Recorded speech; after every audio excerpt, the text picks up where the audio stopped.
ਵਾਹਿਗੁਰੂ ਸਾਹਿਬ ਜੀ। ਸ਼੍ਰੀ ਗੁਰੂ ਨਾਨਕ ਪਦ ਪੰਕਜ ਬੰਦਨ ਪਦ ਸਿਮਰੋ ਅੰਗਦ ਦੁਖ। ਸ਼੍ਰੀ ਗੁਰੂ ਅਮਰਦਾਸ ਹਿਰਦੈ ਨਿਤ ਧਿਆਵੋ ਹਿਰਦੈ। ਸ਼੍ਰੀ ਗੁਰੂ ਰਾਮਦਾਸ ਗੁਣ। ਸ਼੍ਰੀ ਗੁਰੂ ਅਰਜਨ ਬਿਗਨ ਕੇ ਨਾਸ਼ਕ ਬਿਗਨ।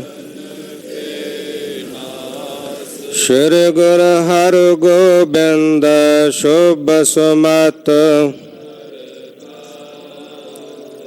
ਸ਼੍ਰੀ ਹਰਿ ਰਾਇ ਨਮੋ ਕਰ ਜੋਰੀ ਨਮੋ। ਸ਼੍ਰੀ ਹਰਿ ਕ੍ਰਿਸ਼ਨ ਮਨਾਉ। ਤੇਗ ਬਹਾਦਰ ਪਰਮ ਕਿਰਪਾਲ ਜੀ। ਸ਼੍ਰੀ ਗੁਰੂ ਗੋਬਿੰਦ ਸਿੰਘ ਬਿਸਾਲਾ। ਤਰਉ ਤਰ ਪਰ ਪੁਨ ਪੁਨ ਸੀਸਾ ਜੀ। ਪੁਨ ਪੁਨ ਸੀਸਾ। ਬੰਦਾ ਬਾਰ ਬਾਰ ਜਗਦੀਸਾ।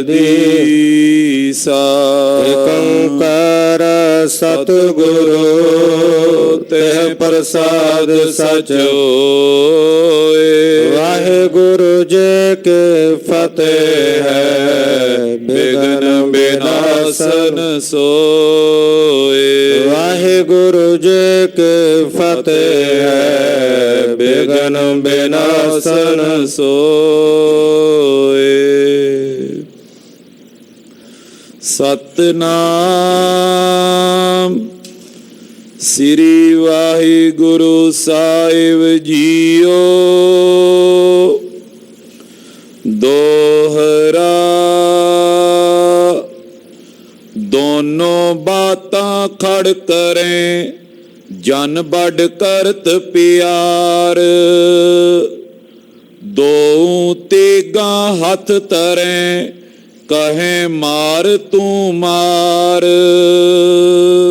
ਵਾਹਿਗੁਰੂ ਜੀ ਕਾ ਖਾਲਸਾ ਵਾਹਿਗੁਰੂ ਜੀ ਕੀ ਫਤਿਹ। ਤੇਗ ਬਹਾਦਰ ਸਿਮਰਿਆ ਘਰ ਨਾਉ ਨਿਧ ਆਵੈ ਧਾਏ। ਸਭ ਥਾਈ ਹੋਏ ਸਹਾਈ। ਐਸੇ ਦੀਨ ਦਇਆਲ ਪਾਤਸ਼ਾਹ ਧੰਨ ਧੰਨ ਸ਼੍ਰੀ ਗੁਰੂ ਤੇਗ ਬਹਾਦਰ ਸਾਹਿਬ ਜੀ ਸਤਿਗੁਰਾਂ ਜੀ ਦੇ ਪਾਵਨ ਪਵਿੱਤਰ ਅਸਥਾਨ ਗੁਰਦੁਆਰਾ ਸ਼੍ਰੀ ਦੁਖ ਨਿਵਾਰਨ ਸਾਹਿਬ ਵਿਖੇ ਚਾਵਰ ਛਤਰ ਤਖਤ ਦੇ ਮਾਲਕ ਵਾਲੀਏ ਕੁਲ ਆਲਮ ਹਸਤੀ ਹੈ ਮੁਕੱਦਸ ਆਵਾਜ਼ ਇਹ ਸ਼ਬਦ ਧੰਨ ਧੰਨ ਸਾਹਿਬ ਸ਼੍ਰੀ ਗੁਰੂ ਗ੍ਰੰਥ ਸਾਹਿਬ ਪਾਤਸ਼ਾਹ ਜੀ ਦੀ ਪਾਵਨ ਪਵਿੱਤਰ ਬਾਰਗਾਹ ਵਿੱਚ ਪਿਛਲੇ ਪਹਿਰ ਦੇ ਸਜੇ ਹੋਏ ਸੁੰਦਰ ਸੱਚਖੰਡ ਦੀਵਾਨਾਂ ਦੇ ਵਿੱਚ ਜੁੜ ਬੈਠੀ ਗੁਰੂ ਸਵਾਰੀ ਗੁਰੂ ਖਾਲਸਾ ਸਤ ਸੰਗਤ ਜੀਓ। ਵਡਭਾਗੇ ਹੋ ਜੋ ਆਪ ਜੀ ਨਿਤਾ ਪ੍ਰਤ ਗੁਰਚਰਨਾਂ ਦੇ ਵਿੱਚ ਜੁੜ ਕਰਕੇ ਤੁਰ ਕੇ ਬਾਣੀ ਆਈ, ਤਿਨ ਸਗਲੀ ਚਿੰਤ ਮਿਟਾਈ। ਰੱਬੀ ਬਾਣੀ ਦੇ ਸ਼ਬਦ ਕੀਰਤਨ ਗੁਰੂ ਕੇ ਕੀਰਤਨੀਆਂ ਪਾਸੋਂ ਬੜੀ ਭਾਵਨਾ, ਬੜੇ ਪ੍ਰੇਮ ਦੇ ਸਹਿਤ ਆਪ ਜੀ ਸਰਵਨ ਕਰ ਰਹੇ ਸੀ। ਉਪਰੰਤ ਸਮਾਂ ਬਣਿਆ ਹੈ, ਚੱਲ ਰਹੀ ਲੜੀਵਾਰ ਗੁਰੂ ਖਾਲਸੇ ਪੰਥ ਦੇ ਇਤਿਹਾਸ ਦੀ ਵਿਚਾਰ ਦਾ। ਕੱਲ ਦੇ ਪ੍ਰਕਰਣ ਅੰਦਰ ਆਪ ਜੀ ਨੇ ਸਰਵਨ ਕੀਤਾ ਸੀ, ਖਾਲਸੇ ਦੇ ਜੋ ਜੰਗੀ ਜੌਹਰ ਹਨ ਉਹ ਆਪ ਜੀ ਸਰਵਨ ਕਰ ਰਹੇ ਹੋ। ਖਾਲਸੇ ਦੀ ਬਹਾਦਰੀ ਦੇ ਬਾਬਤ ਭਾਈ ਰਤਨ ਸਿੰਘ ਜੀ ਭੰਗੂ, ਜਿਨ੍ਹਾਂ ਨੇ ਵੱਡ ਵਡੇਰਿਆਂ ਦੇ ਕੋਲੋਂ ਇਤਿਹਾਸ ਸੁਣਿਆ ਔਰ ਉਹਨੂੰ ਕਲਮਬੱਧ ਕੀਤਾ। ਭਾਈ ਸੁਖਾ ਸਿੰਘ ਜੀ ਤਿਨਾਂ ਦੀ ਬਹਾਦਰੀ ਦੇ ਬਾਬਤ ਲਿਖ ਰਹੇ ਨੇ, ਜੋ ਆਪ ਜੀ ਪਿੱਛੇ ਸਰਵਨ ਕਰਕੇ ਆਏ ਹੋ। ਅਬਦਾਲੀ ਜਦੋਂ ਲਾਹੌਰ ਤੇ ਕਾਬਜ ਹੋਇਆ, ਲਾਹੌਰ ਤੇ ਕਬਜ਼ਾ ਕਰਕੇ ਅਬਦਾਲੀ ਅੱਗੇ ਦਿੱਲੀ ਵੱਲ ਨੂੰ ਚੱਲ ਪਿਆ। ਇਸ ਲਾਹੌਰ ਸੂਬੇ ਦੀ ਹਿਫਾਜ਼ਤ ਵਾਸਤੇ ਜਿਹੜੇ ਬੜੇ ਦੇ ਸੂਰਬੀਰ ਜਰਨੈਲ ਸਨ, ਉਹਨਾਂ ਦੇ ਸਮੇਤ ਕੁਝ ਫੌਜਾਂ ਜਿਹੜੀਆਂ ਨੇ ਲਾਹੌਰ ਵਿਖੇ ਛੱਡੀਆਂ। ਹੁਣ ਇਹਦੇ ਜਿਹੜੇ ਬੜੇ ਵੱਡੇ ਜਰਨੈਲ ਸਨ, ਬੜੇ ਵੱਡੇ ਸੂਰਮੇ ਸਨ, ਬੜੇ ਉੱਚੇ ਲੰਮੇ, ਜਿਨ੍ਹਾਂ ਦੇ ਗਿਲਜਿਆਂ ਦੇ ਨਾ ਪਠਾਨਾਂ ਦੇ ਕੱਦ ਸਨ, ਉਹ ਇੱਕ ਦਿਨ ਲਾਹੌਰ ਤੋਂ ਨਿਕਲੇ। ਕਹਿਣ ਲੱਗੇ ਕਿ ਚਲੋ ਸਿੰਘਾਂ ਦੇ ਬਾਬਤ ਬਹੁਤ ਕੁਝ ਸੁਣਿਆ, ਬੜੀ ਬਹਾਦਰੀ ਸੁਣਦੇ ਆ, ਉਹਨਾਂ ਸਿੰਘਾਂ ਨੂੰ ਜਾ ਕਰਕੇ ਵੇਖਣਾ ਕਰੀਏ। ਹੁਣ ਨਾਲ ਲਿਆ ਕਾਬਲ ਦੇ ਜਿਹੜੇ ਪਠਾਨ ਸਨ, ਉਹਨਾਂ ਨੂੰ ਵੀ ਨਾਲ ਲਿਆ। ਨਾਲ ਲੈ ਕਰਕੇ ਨਿਕਲੇ ਕਿ ਆਓ ਤੁਹਾਨੂੰ ਸਿੰਘ ਵਿਖਾਈਏ। ਹੁਣ ਉੱਥੋਂ ਨਿਕਲ ਕਰਕੇ ਜਿੱਥੋਂ ਬਿਆਸ ਤੇ ਸਤਲੁਜ ਨਿਕਲਦੇ ਨੇ, ਇੱਥੇ ਬੇਟ ਦਾ ਇਲਾਕਾ ਸੀ, ਇੱਥੇ ਕੁਝ ਸਿੰਘ ਰਹਿੰਦੇ ਸਨ। ਭਾਲ ਕਰਦਿਆਂ ਸਿੰਘਾਂ ਦੀ ਇਲਾਕੇ ਵਿੱਚ ਪਹੁੰਚੇ ਤੇ ਜਦੋਂ ਸਿੰਘਾਂ ਨੇ ਗਿਲਜਿਆਂ ਨੂੰ ਆਉਂਦਿਆਂ ਵੇਖਿਆ ਤੇ ਸਿੰਘ ਜਿਹੜੇ ਸਨ ਉਹ ਦਰਿਆ ਦੇ ਪਾਰ ਚਲੇ ਗਏ। ਗਿਲਜਿਆਂ ਨੇ ਵੇਖਿਆ ਕਿ ਸਿੰਘ ਤਾਂ ਸ਼ਾਇਦ ਸਾਨੂੰ ਵੇਖ ਕੇ ਡਰ ਗਏ ਨੇ, ਦਰਿਆ ਦੇ ਪਾਰ ਚਲੇ ਗਏ ਹਨ। ਇਹਨਾਂ ਨੇ ਇੱਕ ਚਿੱਠੀ ਲਿਖੀ, ਪੱਤਰਕਾ ਲਿਖੀ। ਉਹਦੇ ਵਿੱਚ ਲਿਖਿਆ ਕਿ ਅਸੀਂ ਤੁਹਾਡੀ ਬਹਾਦਰੀ ਦੇ ਬਾਬਤ ਬਹੁਤ ਕੁਝ ਸੁਣਿਆ, ਤੁਸੀਂ ਆਪਣੇ ਆਪ ਨੂੰ ਸਿੰਘ ਅਖਵਾਉਂਦੇ ਹੋ, ਸਿੰਘ ਨਾਮ ਸ਼ੇਰ ਦਾ ਹੈ, ਗੁਰੂ ਕਾ ਖਾਲਸਾ ਸਦਵਾਉਂਦੇ ਹੋ, ਪਰ ਅਜੇ ਤਾਂ ਸਾਡੇ ਨਾਲ ਤੁਹਾਡਾ ਮੁਕਾਬਲਾ ਹੀ ਨਹੀਂ ਹੋਇਆ। ਸਾਡੇ ਘੋੜਿਆਂ ਦੀ ਧੂੜ ਚੜੀ ਵੇਖ ਕੇ ਤੁਸੀਂ ਡਰ ਗਏ, ਦਰਿਆ ਪਾਰ ਕਰਕੇ ਪਰਲੇ ਪਾਸੇ ਚਲੇ ਗਏ।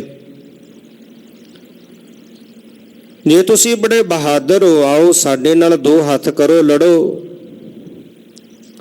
ਆਮੋ ਸਾਹਮਣੇ ਹੋ ਕੇ ਸਾਡੇ ਨਾਲ ਲੜਾਈ ਕਰੋ, ਪਤਾ ਲੱਗ ਜਾਵੇਗਾ ਕੌਣ ਬਹਾਦਰ ਹੈ, ਕੌਣ ਸੂਰਮਾ ਹੈ, ਕੌਣ ਸ਼ੇਰ ਹੈ। ਤੁਸੀਂ ਤਾਂ ਗੀਦੀ ਹੋ, ਤੁਸੀਂ ਆਪਣੇ ਆਪ ਨੂੰ ਸੂਰਬੀਰ ਯੋਧੇ ਖਾਲਸਾ ਸਦਵਾਉਂਦੇ ਹੋ, ਤੁਸੀਂ ਗੀਦੀ ਹੋ। ਇਸ ਤਰ੍ਹਾਂ ਦੇ ਨਾਲ ਬਹੁਤ ਕੁਝ ਜਿਹੜਾ ਸੀ ਇਹਨਾਂ ਨੇ ਲਿਖਣਾ ਕੀਤਾ। ਇਹ ਵੀ ਲਿਖਿਆ, ਤੁਹਾਨੂੰ ਤੁਹਾਡੇ ਗੁਰੂ ਦੀ ਸਹੁੰ, ਜੇ ਤੁਸੀਂ ਸਾਡੇ ਨਾਲ ਆ ਕੇ ਨਾ ਲੜੋ।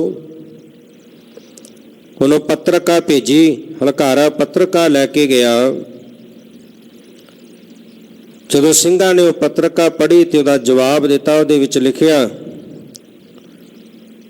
ਕਹਿਣ ਲੱਗੇ ਕਿ ਤੁਸੀਂ 10-10 ਜਿਹੜੇ ਗਿਲਜੇ ਉਹ 10-10 ਦਾ ਜਥਾ ਬਣਾ ਕੇ ਆ ਜਾਓ। ਇੱਧਰੋਂ ਸਾਡੇ 5-5 ਸਿੰਘ ਆਉਣਗੇ, ਇੱਕ ਇੱਕ ਦੇ ਨਾਲ ਤੁਸੀਂ 2-2 ਜਣੇ ਆ ਕੇ ਮੁਕਾਬਲਾ ਕਰ ਲਵੋ। ਪੱਤਰਕਾ ਭੇਜ ਦਿੱਤੀ। ਕਹਿਣ ਲੱਗੇ ਠੀਕ ਹੈ, ਤੁਸੀਂ ਆ ਜਾਓ, ਹੱਥ ਵਿੱਚ ਤਲਵਾਰਾਂ ਲੈ ਕੇ, ਕਟਾਰਾਂ ਲੈ ਕੇ ਸਾਡੇ ਨਾਲ ਲੜਾਈ ਕਰੋ। ਫਿਰ ਖਾਲਸੇ ਨੇ ਜਵਾਬ ਦਿੱਤਾ, ਅਸੀਂ ਤਾਂ ਬੰਦੂਕਾਂ ਲੈ ਕੇ, ਰਾਮ ਜੰਗੇ ਲੈ ਕੇ ਤੁਹਾਡੇ ਨਾਲ ਮੈਦਾਨੇ ਜੰਗ ਅੰਦਰ ਵਿੱਚ ਜੂਝਾਂਗੇ, ਲੜਾਂਗੇ। ਪਠਾਨ ਜਿਹੜੇ ਸਨ, ਲੋਹੇ ਦੇ ਨਾਲ ਸਿਰ ਤੋਂ ਲੈ ਕੇ ਪੈਰਾਂ ਤੱਕ ਜਿਨ੍ਹਾਂ ਨੇ ਆਪਣੇ ਆਪ ਨੂੰ ਮੜਿਆ ਸੀ, ਉਹ ਗੋਲੀਆਂ ਤੋਂ ਬਹੁਤ ਡਰਦੇ ਸਨ, ਬੰਦੂਕਾਂ ਤੋਂ, ਰਾਮ ਜੰਗਿਆਂ ਤੋਂ। ਇਹਨਾਂ ਨਾਲ ਨਹੀਂ ਸਨ ਲੜਨਾ ਚਾਹੁੰਦੇ। ਪਤਾ ਸੀ ਸਿੰਘਾਂ ਨੇ ਗੋਲੀਆਂ ਦੇ ਨਾਲ ਸਾਡੇ ਸਰੀਰਾਂ ਤੇ ਪਾਈਆਂ ਹੋਈਆਂ ਜਿਹੜੀਆਂ ਸੰਜੋਆਂ ਨੇ ਉਹ ਪਾੜ ਸੁੱਟਣੀਆਂ ਨੇ, ਸਾਨੂੰ ਖਤਮ ਕਰ ਦੇਣਗੇ।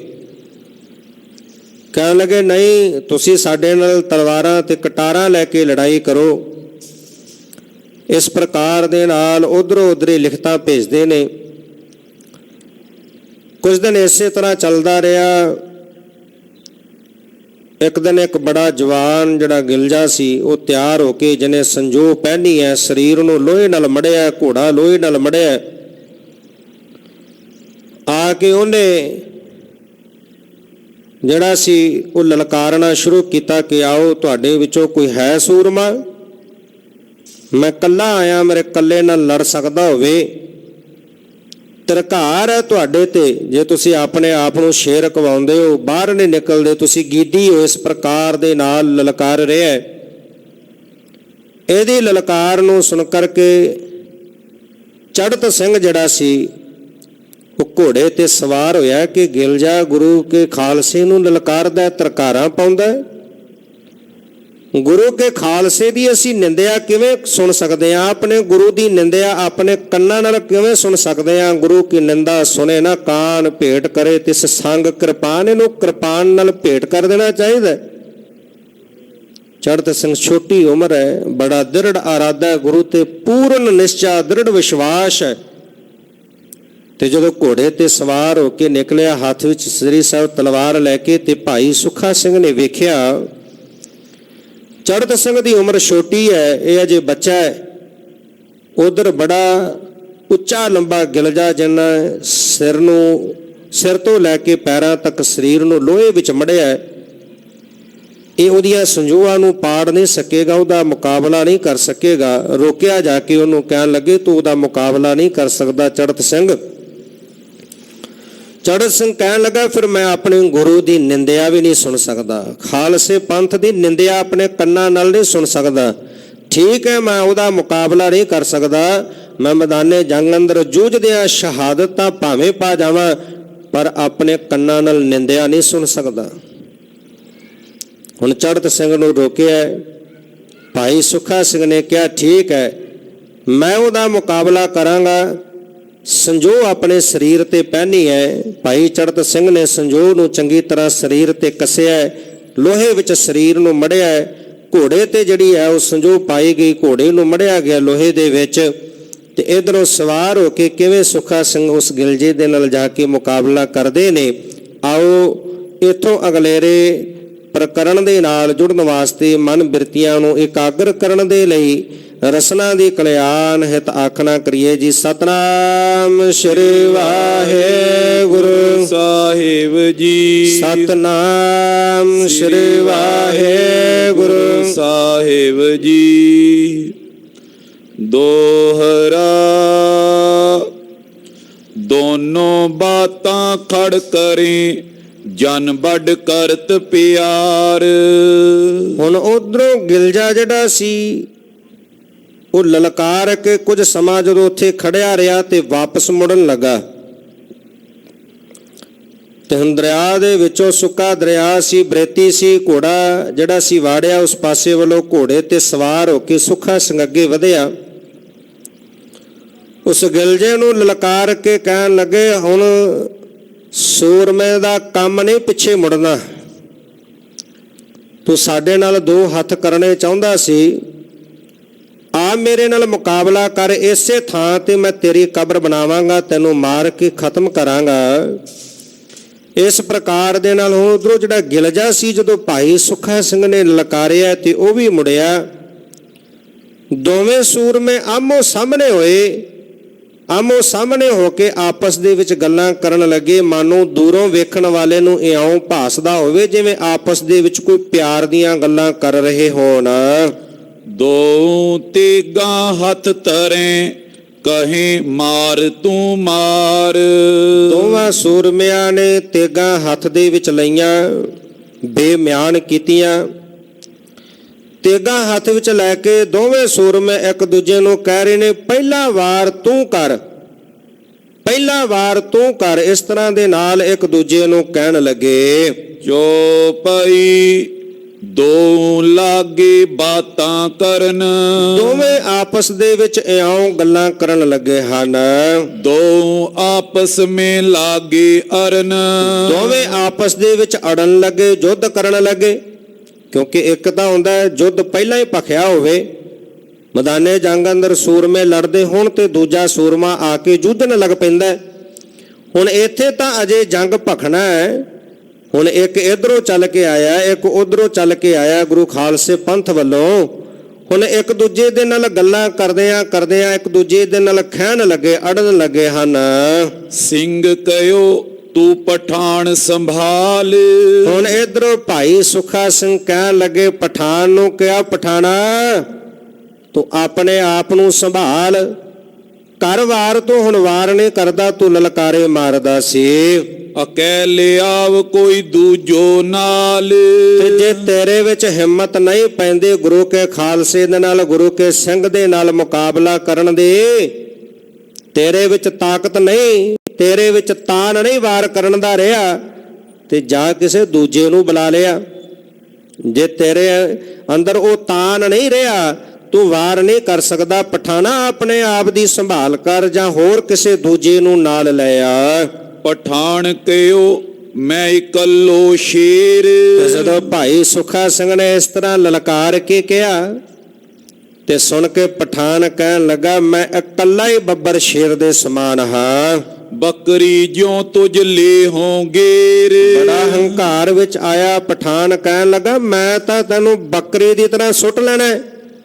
ਜਿਵੇਂ ਸ਼ੇਰ ਦੇ ਅੱਗੇ ਬੱਕਰੀ ਦੀ ਕੀ ਤਾਕਤ ਹੈ, ਸ਼ੇਰ ਝਪਟ ਮਾਰ ਕੇ ਬੱਕਰੀ ਨੂੰ ਸੁੱਟ ਲੈਂਦਾ ਹੈ। ਮੈਂ ਸ਼ੇਰ ਦੇ ਸਮਾਨ ਆ ਤੇ ਤੈਨੂੰ ਬੱਕਰੀ ਦੇ ਸਮਾਨ ਮੈਂ ਸੁੱਟ ਲੈਣਾ ਹੈ। ਦੋਨਨ ਕੀਤੇ ਸਨਮੁਖ ਘੋੜੇ। ਹੁਣ ਦੋਵਾਂ ਸੂਰਮਿਆਂ ਨੇ ਘੋੜੇ ਸਨਮੁਖ ਕੀਤੇ, ਹੁਣ ਇੱਕ ਦੂਜੇ ਦੇ ਆਮੋ ਸਾਹਮਣੇ ਹੋਏ ਹਨ।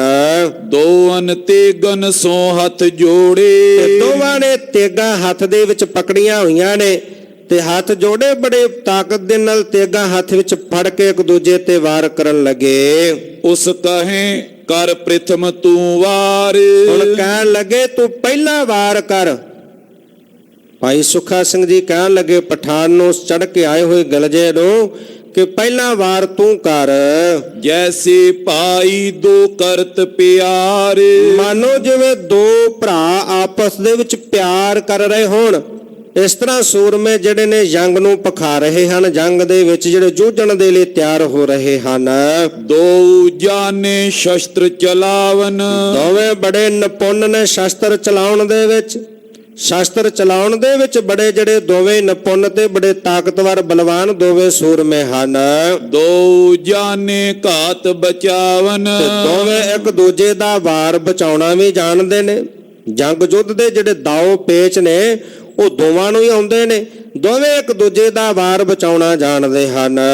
ਹੋਏ ਸਨਮੁਖ ਵਾਰ ਦੋਨ ਕੀਓ। ਹੁਣ ਇੱਕ ਦੂਜੇ ਦੇ ਸਨਮੁਖ ਹੋਏ, ਆਮੋ ਸਾਹਮਣੇ ਹੋ ਕੇ ਇੱਕ ਦੂਜੇ ਦੇ ਉੱਤੇ ਦੋਵਾਂ ਨੇ ਵਾਰ ਕੀਤਾ। ਢਾਲਨ ਉਪਰ ਦੋਨ ਲੀਓ। ਹੁਣ ਜਦੋਂ ਇੱਕ ਦੂਜੇ ਵੱਲੋਂ ਵਾਰ ਹੋਇਆ, ਆਮੋ ਸਾਹਮਣੇ ਤੋਂ ਦੋਵਾਂ ਨੇ ਇੱਕ ਦੂਜੇ ਦੇ ਵਾਰ ਨੂੰ ਢਾਲ ਦੇ ਉੱਪਰ ਰੋਕਣਾ ਕੀਤਾ। ਜਨ ਵਦਾਨ ਐਰਣ ਪਰ ਮਾਰੇ। ਜਿਵੇਂ ਵਦਾਨ ਦੇ ਉੱਤੇ, ਜਿਵੇਂ ਐਰਣ ਦੇ ਉੱਤੇ ਬੜਾ ਭਾਰੀ ਵਦਾਨ ਕੋਈ ਮਾਰਦਾ ਨਾ, ਲੋਹਾਰ ਜਿਹੜਾ, ਇਉਂ ਮਾਨੋ ਸੂਰਮੇ ਬੜੇ ਬਲ ਵਾਲੇ ਸਨ, ਬੜੇ ਬਲਵਾਨ ਸਨ। ਮਾਨੋ ਜਿਵੇਂ ਐਰਣ ਦੇ ਉੱਤੇ ਵਦਾਨ ਮਾਰੀਦਾ, ਇਉਂ ਜਿਹੜਾ ਢਾਲ ਦੇ ਉੱਤੇ ਤਲਵਾਰ ਮਾਰਦੇ ਹਨ। ਇਮ ਢਾਲਨ ਪਰ ਤੇਗਾ ਚਾਰੇ। ਇਸ ਪ੍ਰਕਾਰ ਦੇ ਨਾਲ ਜਿਹੜਾ ਢਾਲਾਂ ਦੇ ਉੱਪਰ ਤੇਗਾ ਮਾਰਦੇ ਹਨ। ਦੋਹਰਾ ਦੋ ਵਾਰ ਠਾਂਡੇ ਕਰੇ, ਗਿਰ ਢਾਲ ਹੋਵੇ ਟੂਕ। ਹੁਣ ਖੜੇ ਖੜੋਤੇ ਆਮੋ ਸਾਹਮਣੇ ਦੋਵਾਂ ਸੂਰਮਿਆਂ ਨੇ ਇੱਕ ਦੂਜੇ ਤੇ ਵਾਰ ਕੀਤੇ, ਤੇ ਜਦੋਂ ਢਾਲਾਂ ਤੇ ਰੋਕੇ ਬਹੁਤ ਵਾਰ ਕਰਦਿਆਂ ਜਿਹੜੀਆਂ ਢਾਲਾਂ ਹਨ ਉਹ ਦੋਵਾਂ ਦੀਆਂ ਟੁੱਟ ਕੇ ਦੋ ਦੋ ਟੁਕੜੇ ਹੋ ਗਈਆਂ। ਕਾਟਨ ਡਏ ਸੰਜੋਏ ਜੁਗ ਮਾਰੇ ਚੋਟ ਅਚੂਕ। ਤੇ ਫਿਰ ਇੱਕ ਦੂਜੇ ਦੇ ਆਮੋ ਸਾਹਮਣੇ ਘੋੜਿਆਂ ਨੂੰ ਆਮੋ ਸਾਹਮਣੇ ਦੌੜਾ ਕੇ ਇੱਕ ਦੂਜੇ ਤੇ ਅਚੂਕ ਵਾਰ ਕਰਦੇ ਨੇ ਕਿ ਕਿਸੇ ਤਰ੍ਹਾਂ ਜਿਹੜੀ ਸੰਜੋਹ ਹੈ ਉਹ ਪਾੜ ਸੁੱਟੀਏ ਇੱਕ ਦੂਜੇ ਦੀ। ਇਸ ਪ੍ਰਕਾਰ ਦੇ ਨਾਲ ਸੰਜੋਹਾਂ ਨੂੰ ਕੱਟਣ ਵਾਸਤੇ ਅਚੂਕ ਵਾਰ ਕਰਦੇ ਹਨ। ਚੋਪਈ ਤੇ ਗਨਸੋਂ ਪਟ ਕੇ ਕੱਟ ਗਏ। ਹੁਣ ਜਦੋਂ ਘੋੜੇ ਆਮੋ ਸਾਹਮਣੇ ਦੌੜਾ ਕੇ ਇੱਕ ਦੂਜੇ ਤੇ ਵਾਰ ਕਰਦੇ, ਬੜੇ ਜਿਹੜਾ ਬਲ ਦੇ ਨਾਲ ਵਾਰ ਕਰਦੇ, ਤੇ ਜਿਹੜੇ ਉਹ ਤੇਗਾਂ ਦੇ ਨਾਲ ਜਿਹੜੇ ਸੰਜੋਹ ਪਹਿਨੀ ਹੋਈ ਸੀ ਉੱਪਰੋਂ ਪਟੇ ਬੰਨੇ ਹੋਏ ਸਨ, ਉਹ ਜਿਹੜੇ ਪਟੇ ਸਨ ਤੇਗਾਂ ਦੇ ਵਾਰ ਦੇ ਨਾਲ ਕੱਟ ਗਏ ਹਨ। ਛੋਰਾ ਚੋਰੀ ਸਭ ਤਬ ਗਿਰ ਪਏ। ਹੁਣ ਉਹ ਪਟਿਆਂ ਦੇ ਵਿੱਚ ਜਿਹੜੇ ਸ਼ਸਤਰ ਬਾਕੀ ਜਿਹੜੇ ਸਨ ਉਹ ਰੱਖੇ ਹੋਏ ਸਨ, ਉਹ ਹੁਣ ਜਿਹੜੇ ਛੁਰਾ ਛੁਰੀ ਹੋਰ ਜਿਹੜੇ ਕੋਈ ਜਿੰਨੇ ਵੀ ਸ਼ਸਤਰ ਸਨ ਪਟਿਆਂ ਦੇ ਵਿੱਚ ਰੱਖੇ ਹੋਏ, ਪਟੇ ਕੱਟਣ ਦੇ ਨਾਲ ਉਹ ਸਾਰੇ ਧਰਤੀ ਤੇ ਡਿੱਗ ਪਏ। ਦੋਵਨ ਤੇਗਨ ਮੁਖ ਟੁੱਟ ਗਏ। ਦੋਵਾਂ ਦੀਆਂ ਤੇਗਾਂ ਦੇ ਜਿਹੜੇ ਮੂੰਹ ਸਨ ਮਾਨੋ ਉਹ ਝੜ ਗਏ ਹਨ, ਟੁੱਟ ਗਏ ਹਨ। ਲੜਤ ਪਿਰਤ ਆਪਸ ਮੈਂ ਖਏ। ਲੜਦਿਆਂ ਭਿੜਦਿਆਂ ਆਪਸ ਦੇ ਵਿੱਚ ਇੱਕ ਦੂਜੇ ਦੇ ਨਾਲ ਖਹਿ ਰਹੇ ਹਨ।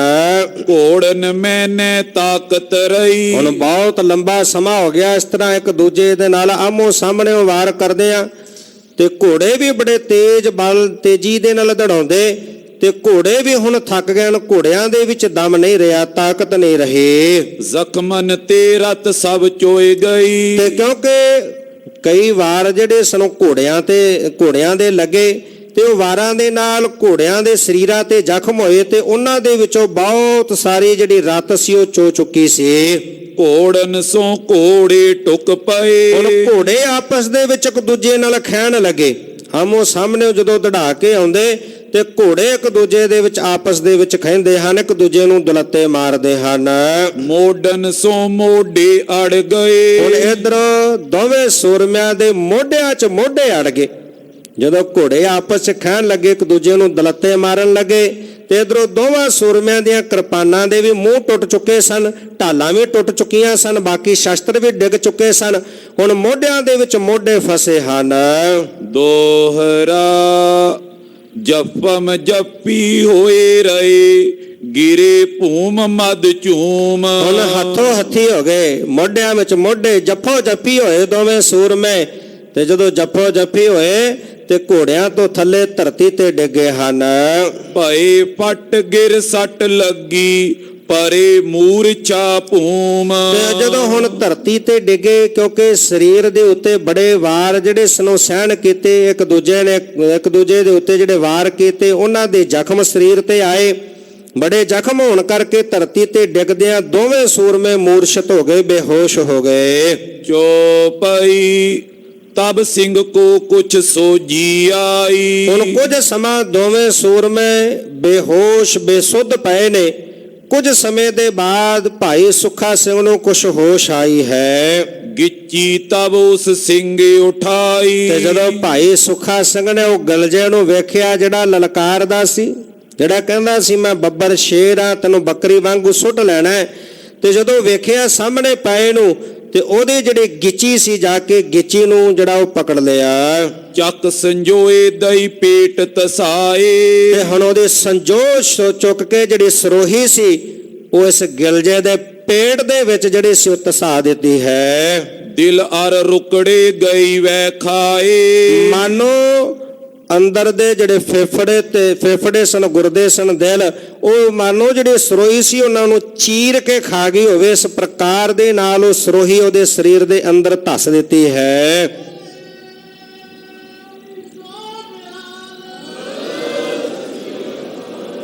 ਠੋਸ ਦਈ ਉਸ ਕੇ ਮਦ ਪੇਟ।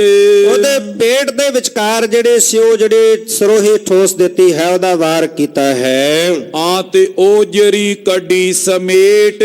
ਜਦੋਂ ਸਰੋਹੀ ਨੂੰ ਵਾਪਸ ਖਿੱਚਿਆ ਤੇ ਜਿੰਨੀਆਂ ਅੰਦਰ ਦੀਆਂ ਅੰਤੜੀਆਂ ਸਨ, ਨਾੜੀਆਂ ਸਨ, ਉਹ ਸਰੋਹੀ ਨੇ ਮਾਨੋ ਬਾਹਰ ਖਿੱਚ ਕੇ ਜਿਹੜੀਆਂ ਕੱਢ ਲੈਂਦੀਆਂ ਹਨ। ਸਤਿਗੁਰ ਰੱਖੀ ਖਾਲਸੇ ਲਾਜ। ਤੇ ਗੁਰੂ ਪਾਤਸ਼ਾਹ ਜੀ ਨੇ ਆਪਣੇ ਖਾਲਸੇ ਦੀ ਲਾਜ ਰੱਖੀ ਹੈ। ਗੁਰੂ ਕੇ ਖਾਲਸੇ ਨੇ ਅਰਦਾਸ ਕਰਕੇ ਚੜ੍ਹਾਈ ਕੀਤੀ ਸੀ ਦੁਸ਼ਮਣ ਤੇ। ਸਤਿਗੁਰੂ ਪਾਤਸ਼ਾਹ ਜੀ ਦੀ ਕਿਰਪਾ ਹੋਈ, ਗੁਰੂ ਕੇ ਖਾਲਸੇ ਦੀ ਆਪ ਗੁਰੂ ਪਾਤਸ਼ਾਹ ਜੀ ਨੇ ਲਾਜ ਰੱਖੀ ਹੈ, ਫਤਿਹ ਪ੍ਰਾਪਤ ਕੀਤੀ ਖਾਲਸੇ ਨੇ। ਫਤਿਹ ਬੁਲਾਈ ਉਠ ਸਿੰਘ ਗਾਜ। ਤੇ ਹੁਣ ਇਸ ਗਲਜੇ ਨੂੰ ਪਾਰ ਬੁਲਾਇਆ ਜਦੋਂ ਭਾਈ ਸੁਖਾ ਸਿੰਘ ਨੇ, ਤੇ ਇਹਨੂੰ ਪਾਰ ਬੁਲਾ ਕੇ ਭਾਈ ਸੁਖਾ ਸਿੰਘ ਨੇ ਉੱਠ ਕੇ ਬੜੇ ਗੱਜ ਕੇ ਜਿਹੜੀ ਹੈ ਉਹ ਫਤਿਹ ਬੁਲਾਈ ਹੈ। ਵਾਹਿਗੁਰੂ ਜੀ ਕਾ ਖਾਲਸਾ, ਵਾਹਿਗੁਰੂ ਜੀ ਕੀ ਫਤਿਹ।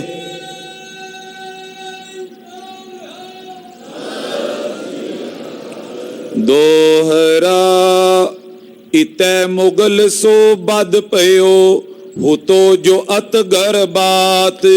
ਜਿਹੜਾ ਇਹ ਗਿਲਜਾ ਇਹ ਮੁਗਲ ਬੜਾ ਹੰਕਾਰ ਵਸ ਹੋ ਕੇ ਚੜ ਕੇ ਆਇਆ ਸੀ, ਜਿਹੜਾ ਖਾਲਸੇ ਦੀ ਅਣਖ ਨੂੰ ਵੰਗਾਰਦਾ ਸੀ, ਖਾਲਸੇ ਨੂੰ ਵੰਗਾਰਦਾ ਸੀ, ਕਹਿੰਦਾ ਸੀ ਤੁਸੀਂ ਗੀਦੀ ਹੋ, ਮੇਰੇ ਨਾਲ ਮੁਕਾਬਲਾ ਕਰੋ। ਬੜਾ ਹੰਕਾਰੀ ਹੋ ਕੇ ਚੜ ਕੇ ਆਇਆ। ਇਸ ਚੜ ਕੇ ਆਏ ਹੋਏ ਮੁਗਲ ਦਾ ਵੱਧ ਕੀਤਾ ਭਾਈ ਸੁਖਾ ਸਿੰਘ ਜੀ ਨੇ। ਰਤਨ ਸਿੰਘ ਨੇ ਤਿਮ ਲਿਖੀ ਜਿਮ ਸੁਨੀ ਸਿੰਘਨ ਤੇ ਬਾਤ। ਭਾਈ ਰਤਨ ਸਿੰਘ ਜੀ ਲਿਖਦੇ ਨੇ ਕਿ ਮੈਂ ਜਿਵੇਂ ਸਿੰਘਾਂ ਦੇ ਕੋਲੋਂ, ਬਜ਼ੁਰਗਾਂ ਦੇ ਕੋਲੋਂ, ਵੱਡ ਵਡੇਰਿਆਂ ਦੇ ਕੋਲੋਂ ਇਹ ਜਿਹੜੀਆਂ ਸੁਣੀਆਂ ਸਾਰੀਆਂ ਸਾਖੀਆਂ, ਭਾਈ ਸੁਖਾ ਸਿੰਘ ਦੇ ਬਹਾਦਰੀ ਦਾ ਕਾਰਨਾਮਾ ਸੁਣਿਆ, ਇਹ ਮੈਂ ਉਸੇ ਤਰ੍ਹਾਂ ਇੱਥੇ ਬਿਆਨ ਕੀਤਾ, ਲਿਖਿਆ ਹੈ। ਚੌਪਈ ਫਤਿਹ ਬੁਲਾਏ ਸਿੰਘ ਪੀਛੇ ਮੁੜਿਓ। ਹੁਣ ਫਤਿਹ ਬੁਲਾ ਕੇ ਪਠਾਨ ਨੂੰ ਪਾਰ ਬੁਲਾ ਕਰਕੇ ਫਤਿਹ ਬੁਲਾਉਂਦੇ ਆ, ਭਾਈ ਸੁਖਾ ਸਿੰਘ ਵਾਪਸ ਪਿੱਛੇ ਵੱਲ ਨੂੰ ਮੁੜਿਆ ਹੈ। ਦੌੜ ਸਿੰਘ ਵੱਲ ਖਾਲਸੋ ਤੁਰਿਓ। ਤੇ ਦੌੜ ਕੇ ਹੁਣ ਖਾਲਸਾ ਸੀ, ਜਿੱਥੇ ਖਾਲਸਾ ਪੰਥ ਬਾਕੀ ਇਕੱਠਾ ਸੀ, ਉਸ ਪਾਸੇ ਵੱਲ ਨੂੰ ਭਾਈ ਸੁਖਾ ਸਿੰਘ ਜੀ ਗਏ ਹਨ। ਉਤ ਤੈ ਗਿਲਜਨ ਹੱਲੋ ਕੀਓ। ਉਧਰ ਗਿਲਜਿਆਂ ਨੇ ਵੇਖਿਆ ਕਿ ਸਿੰਘ ਨੇ ਸਾਡੇ ਪਠਾਨ ਨੂੰ ਜਿਹੜਾ ਮੈਦਾਨੇ ਜੰਗ ਵਿੱਚ ਮਾਰ ਦਿੱਤਾ ਹੈ ਤੇ ਵਾਪਸ ਜਿਉਂਦਾ ਮੁੜ ਗਿਆ। ਹੁਣ ਭਾਈ ਸੁਖਾ ਸਿੰਘ ਵਾਲੇ ਨਾ ਬਾਕੀ ਗਿਲਜਿਆਂ ਨੇ ਇਕੱਠੇ ਹੋ ਕੇ ਹੱਲਾ ਕੀਤਾ। ਇਤ ਤੈ ਸਿੰਘਨ ਮੋਹਰੇ ਲੀਓ। ਤੇ ਇਸ ਪ੍ਰਕਾਰ ਦੇ ਨਾਲ ਜਿਹੜੇ ਅੱਗੇ ਸਿੰਘ ਬਾਕੀ ਖੜੇ ਸਨ, ਜਿਨ੍ਹਾਂ ਦੇ ਹੱਥਾਂ ਵਿੱਚ ਬੰਦੂਕਾਂ ਸਨ, ਰਾਮ ਜੰਗੇ ਸਨ, ਤਿਆਰ ਬਰ ਤਿਆਰ ਖੜੇ ਸਨ ਕਿ ਗਿਲਜਿਆਂ ਨੇ ਕਿਤੇ ਪਿੱਛੋਂ ਹੱਲਾ ਨਾ ਕਰ ਦੇਣ, ਉਹਨਾਂ ਨੇ ਉਹਨਾਂ ਨੂੰ ਰੋਕਣਾ ਕੀਤਾ। ਉਹ ਵੀ ਤਿਆਰ ਬਰ ਤਿਆਰ ਹੋ ਕੇ ਉਹਨਾਂ ਨੇ ਮੋਰਚੇ ਸੰਭਾਲੇ ਹਨ। ਚੜਤ ਸਿੰਘ ਘੋੜਾ ਅੱਗੇ ਚਲਾਏ। ਹੁਣ ਜਦੋਂ ਉਧਰੋਂ ਭਾਈ ਸੁਖਾ ਸਿੰਘ ਘੋੜਾ ਜ਼ਖਮੀ ਹੋ ਚੁੱਕਾ ਸੀ ਤੇ ਉਦਾਂ ਹੀ ਆ ਰਹੇ ਸਨ ਬੜੀ ਤੇਜ਼ੀ ਨਾਲ, ਫੁਰਤੀ ਨਾਲ। ਭਾਈ ਚੜਤ ਸਿੰਘ ਨੇ ਜਦੋਂ ਭਾਈ ਸੁਖਾ ਸਿੰਘ ਜੀ ਨੂੰ ਆਉਂਦੇ ਵੇਖਿਆ ਤੇ ਆਪਣਾ ਜਿਹੜਾ ਘੋੜਾ ਸੀ ਦੌੜਾ ਕੇ ਅੱਗੇ ਵਧੇ ਹਨ। ਬਾਹੇ ਗਈ ਲਿਓ ਗੈਲ ਚੜਾਏ। ਤੇ ਬਾਹ ਦੇ ਵਿੱਚ ਬਾਹ ਪਾ ਕੇ ਭਾਈ ਚੜਤ ਸਿੰਘ ਨੇ ਭਾਈ ਸੁਖਾ ਸਿੰਘ ਦੇ ਬਾਹ ਵਿੱਚ ਬਾਹ ਪਾਈ ਤੇ ਬਾਹ ਵਿੱਚ ਬਾਹ ਪਾ ਕੇ ਭਾਈ ਸੁਖਾ ਸਿੰਘ ਨੂੰ ਘੋੜੇ ਤੇ ਆਪਣੇ ਨਾਲ ਚੜਾ ਲਿਆ। ਸਿੰਘ ਜੀ ਕੋ ਲੈ ਆਏ ਉਰਾਰ। ਤੇ ਸਿੰਘ ਜੀ ਨੂੰ ਨਾਲ ਲੈ ਕੇ ਚੜਤ ਸਿੰਘ ਆਪਣੇ ਘੋੜੇ ਤੇ ਸਵਾਰ ਕਰਕੇ ਦਰਿਆ ਦੇ ਉਰਲੇ ਪਾਸੇ ਜਿਹੜਾ ਹੈ ਉਹ ਲੈ ਆਏ ਹਨ। ਗਿਲਜੇ ਹਟਾਏ ਉਸਈ ਪਾਰ। ਉਧਰੋਂ ਬਾਕੀ ਖਾਲਸੇ ਨੇ ਜਦੋਂ ਗੋਲੀਆਂ ਚਲਾਈਆਂ ਤੇ ਜਿਹੜਾ ਗਿਲਜੇ ਪਿੱਛੋਂ ਚੜ ਕੇ ਆ ਰਹੇ ਸਨ ਉਹਨਾਂ ਨੂੰ ਉੱਥੇ ਹੀ ਰੋਕ ਦਿੱਤਾ ਹੈ। ਦੋਹਰਾ ਚੜਤ ਸਿੰਘ ਸੁਖਾ ਸਿੰਘ ਕੀ ਬਾਡੀ ਅਤਿਸ਼ੈ ਪ੍ਰੀਤ। ਉਸ ਦਿਨ ਤੋਂ ਭਾਈ ਰਤਨ ਸਿੰਘ ਭੰਗੂ ਇੱਥੇ ਲਿਖਦੇ ਨੇ ਕਿ ਜਦੋਂ ਭਾਈ ਚੜਤ ਸਿੰਘ ਬੜੀ ਫੁਰਤੀ ਨਾਲ ਜਾ ਕੇ ਘੋੜਾ ਅੱਗੇ ਵਧਾ ਕੇ ਭਾਈ ਸੁਖਾ ਸਿੰਘ ਨੂੰ ਆਪਣੇ ਨਾਲ ਸਵਾਰ ਕਰਕੇ ਲੈ ਆਏ, ਉਸ ਦਿਨ ਤੋਂ ਭਾਈ ਚੜਤ ਸਿੰਘ ਤੇ ਭਾਈ ਸੁਖਾ ਸਿੰਘ ਦੇ ਵਿੱਚ ਆਪਸ ਵਿੱਚ ਬਹੁਤ ਪਿਆਰ ਵਧਿਆ, ਬੜਾ ਸਨੇਹ ਵਧਿਆ ਹੈ। ਦੇਹੀ ਜਾਪਤ ਦੋਏ ਦੋਇਨ ਰਿਓ ਏਕੋ ਏ ਚੀਤ। ਮਾਨੋ ਕਿ ਸਰੀਰ ਭਾਵੇਂ ਦੋ ਨਜ਼ਰ ਆਉਂਦੇ ਨੇ, ਦੋਵਾਂ ਦਾ ਮਨ ਇੱਕੋ ਚੁੱਕਾ ਸੀ। ਦੋਵਾਂ ਦਾ, ਭਾਈ ਚੜਤ ਸਿੰਘ ਦਾ, ਭਾਈ ਸੁਖਾ ਸਿੰਘ ਦਾ ਮਾਨੋ ਇੰਨਾ ਪਿਆਰ ਵਧਿਆ, ਇੰਨਾ ਪ੍ਰੇਮ ਵਧਿਆ, ਦੋਵਾਂ ਦਾ ਮਨ ਇੱਕੋ ਚੁੱਕਾ ਸੀ। ਵੇਖਣ ਵਿੱਚ ਦੋ ਸਰੀਰ ਜ਼ਰੂਰ ਨਜ਼ਰ ਆਉਂਦੇ ਸਨ ਪਰ ਮਨ ਦੋਵਾਂ ਦਾ ਇੱਕ ਹੋ ਚੁੱਕਾ ਸੀ। ਚੌਪਈ ਸਰਦਾਰ ਸਭੀ ਚੱਲ ਡੇਰੇ ਆਏ। ਤੇ ਹੁਣ ਭਾਈ ਸੁਖਾ ਸਿੰਘ ਜੀ ਜਿੱਥੇ ਇਹਨਾਂ ਦਾ ਡੇਰਾ ਸੀ ਉੱਥੇ ਚੱਲ ਕੇ ਬਾਕੀ ਜਿੰਨੇ ਸਰਦਾਰ ਸਨ ਉਹ ਸਾਰੇ ਚੱਲ ਕੇ ਆਏ ਹਨ ਭਾਈ ਸੁਖਾ ਸਿੰਘ ਜੀ ਦੇ ਕੋਲ। ਇੱਕ ਇੱਕ ਘੋੜਾ ਸਭੀ ਲਿਆਏ। ਤੇ ਹੁਣ ਬਹਾਦਰੀ ਵੇਖੇ ਭਾਈ ਸੁਖਾ ਸਿੰਘ ਦੀ ਤੇ ਇੱਕ ਇੱਕ ਘੋੜਾ ਭਾਈ ਸੁਖਾ ਸਿੰਘ ਜੀ ਦੇ ਸਵਾਰ ਹੋਣ ਵਾਸਤੇ, ਚੜ੍ਹਨ ਵਾਸਤੇ ਭੇਟ ਕਰਨ ਲਈ ਸਾਰੇ ਸਰਦਾਰ ਜਿਹੜੇ ਉਹ ਲੈ ਕੇ ਆਏ ਹਨ। ਦੈ ਦੈ ਘੋੜੇ ਧਨ ਧਨ ਕਹਿਓ, ਤੇ ਨਾਲੇ ਘੋੜੇ ਦੇ ਰਹੇ ਨੇ ਤੇ ਨਾਲੇ ਕਹਿੰਦੇ ਭਾਈ ਸੁਖਾ ਸਿੰਘ ਤੋਂ ਧੰਨ ਹੈ, ਧੰਨ ਹੈ ਗੁਰੂ ਕਿਆ ਸੂਰਮਾ, ਧੰਨ ਹੈ ਤੂੰ ਗੁਰੂ ਕਿਆ ਸਿੱਖਾ।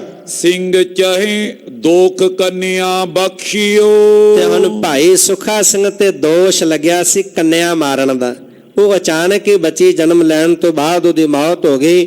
ਉਹ ਖਬਰ ਫੈਲ ਗਈ ਕਿ ਭਾਈ ਸੁਖਾ ਸਿੰਘ ਜੀ ਨੇ ਕੰਨਿਆ ਨੂੰ ਮਾਰ ਦਿੱਤਾ ਹੈ। ਉਹ ਦੋਸ਼ ਲੱਗ ਗਿਆ ਸੀ ਤੇ ਭਾਈ ਸੁਖਾ ਸਿੰਘ ਨੇ ਇਹ ਸੇਵਾ ਕੀਤੀ ਤੇ ਮਨ ਵਿੱਚ ਚਾਹੁੰਦੇ ਨੇ ਕਿ ਜਿਹੜਾ ਮੇਰੇ ਤੇ ਇਹ ਦੋਸ਼ ਲੱਗਿਆ ਹੈ, ਮੇਰਾ ਇਹ ਦੋਸ਼ ਕਿਸੇ ਤਰ੍ਹਾਂ ਮੇਰੇ ਤੋਂ ਮਿਟ ਜਾਵੇ, ਕਲੰਕ ਉਤਰ ਜਾਵੇ।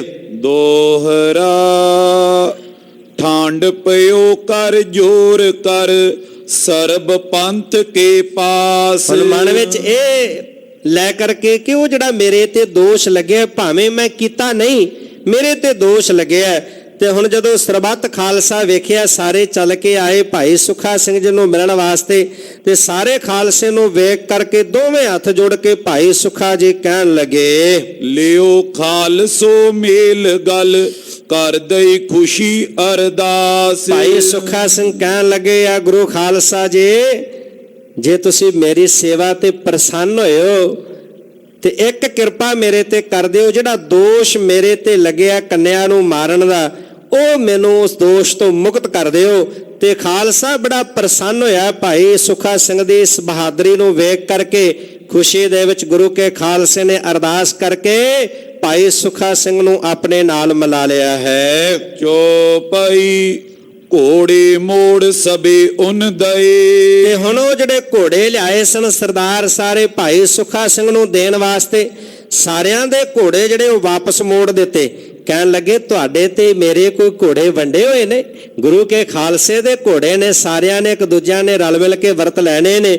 ਗੁਰੂ ਕੇ ਖਾਲਸੇ ਦੇ ਬੜੇ ਅਦਬ ਸਤਿਕਾਰ ਦੇ ਨਾਲ ਇਸ ਤਰ੍ਹਾਂ ਕਹਿੰਦਿਆਂ ਹੋਇਆ ਉਹ ਘੋੜੇ ਵਾਪਸ ਕਰ ਦਿੱਤੇ ਹਨ।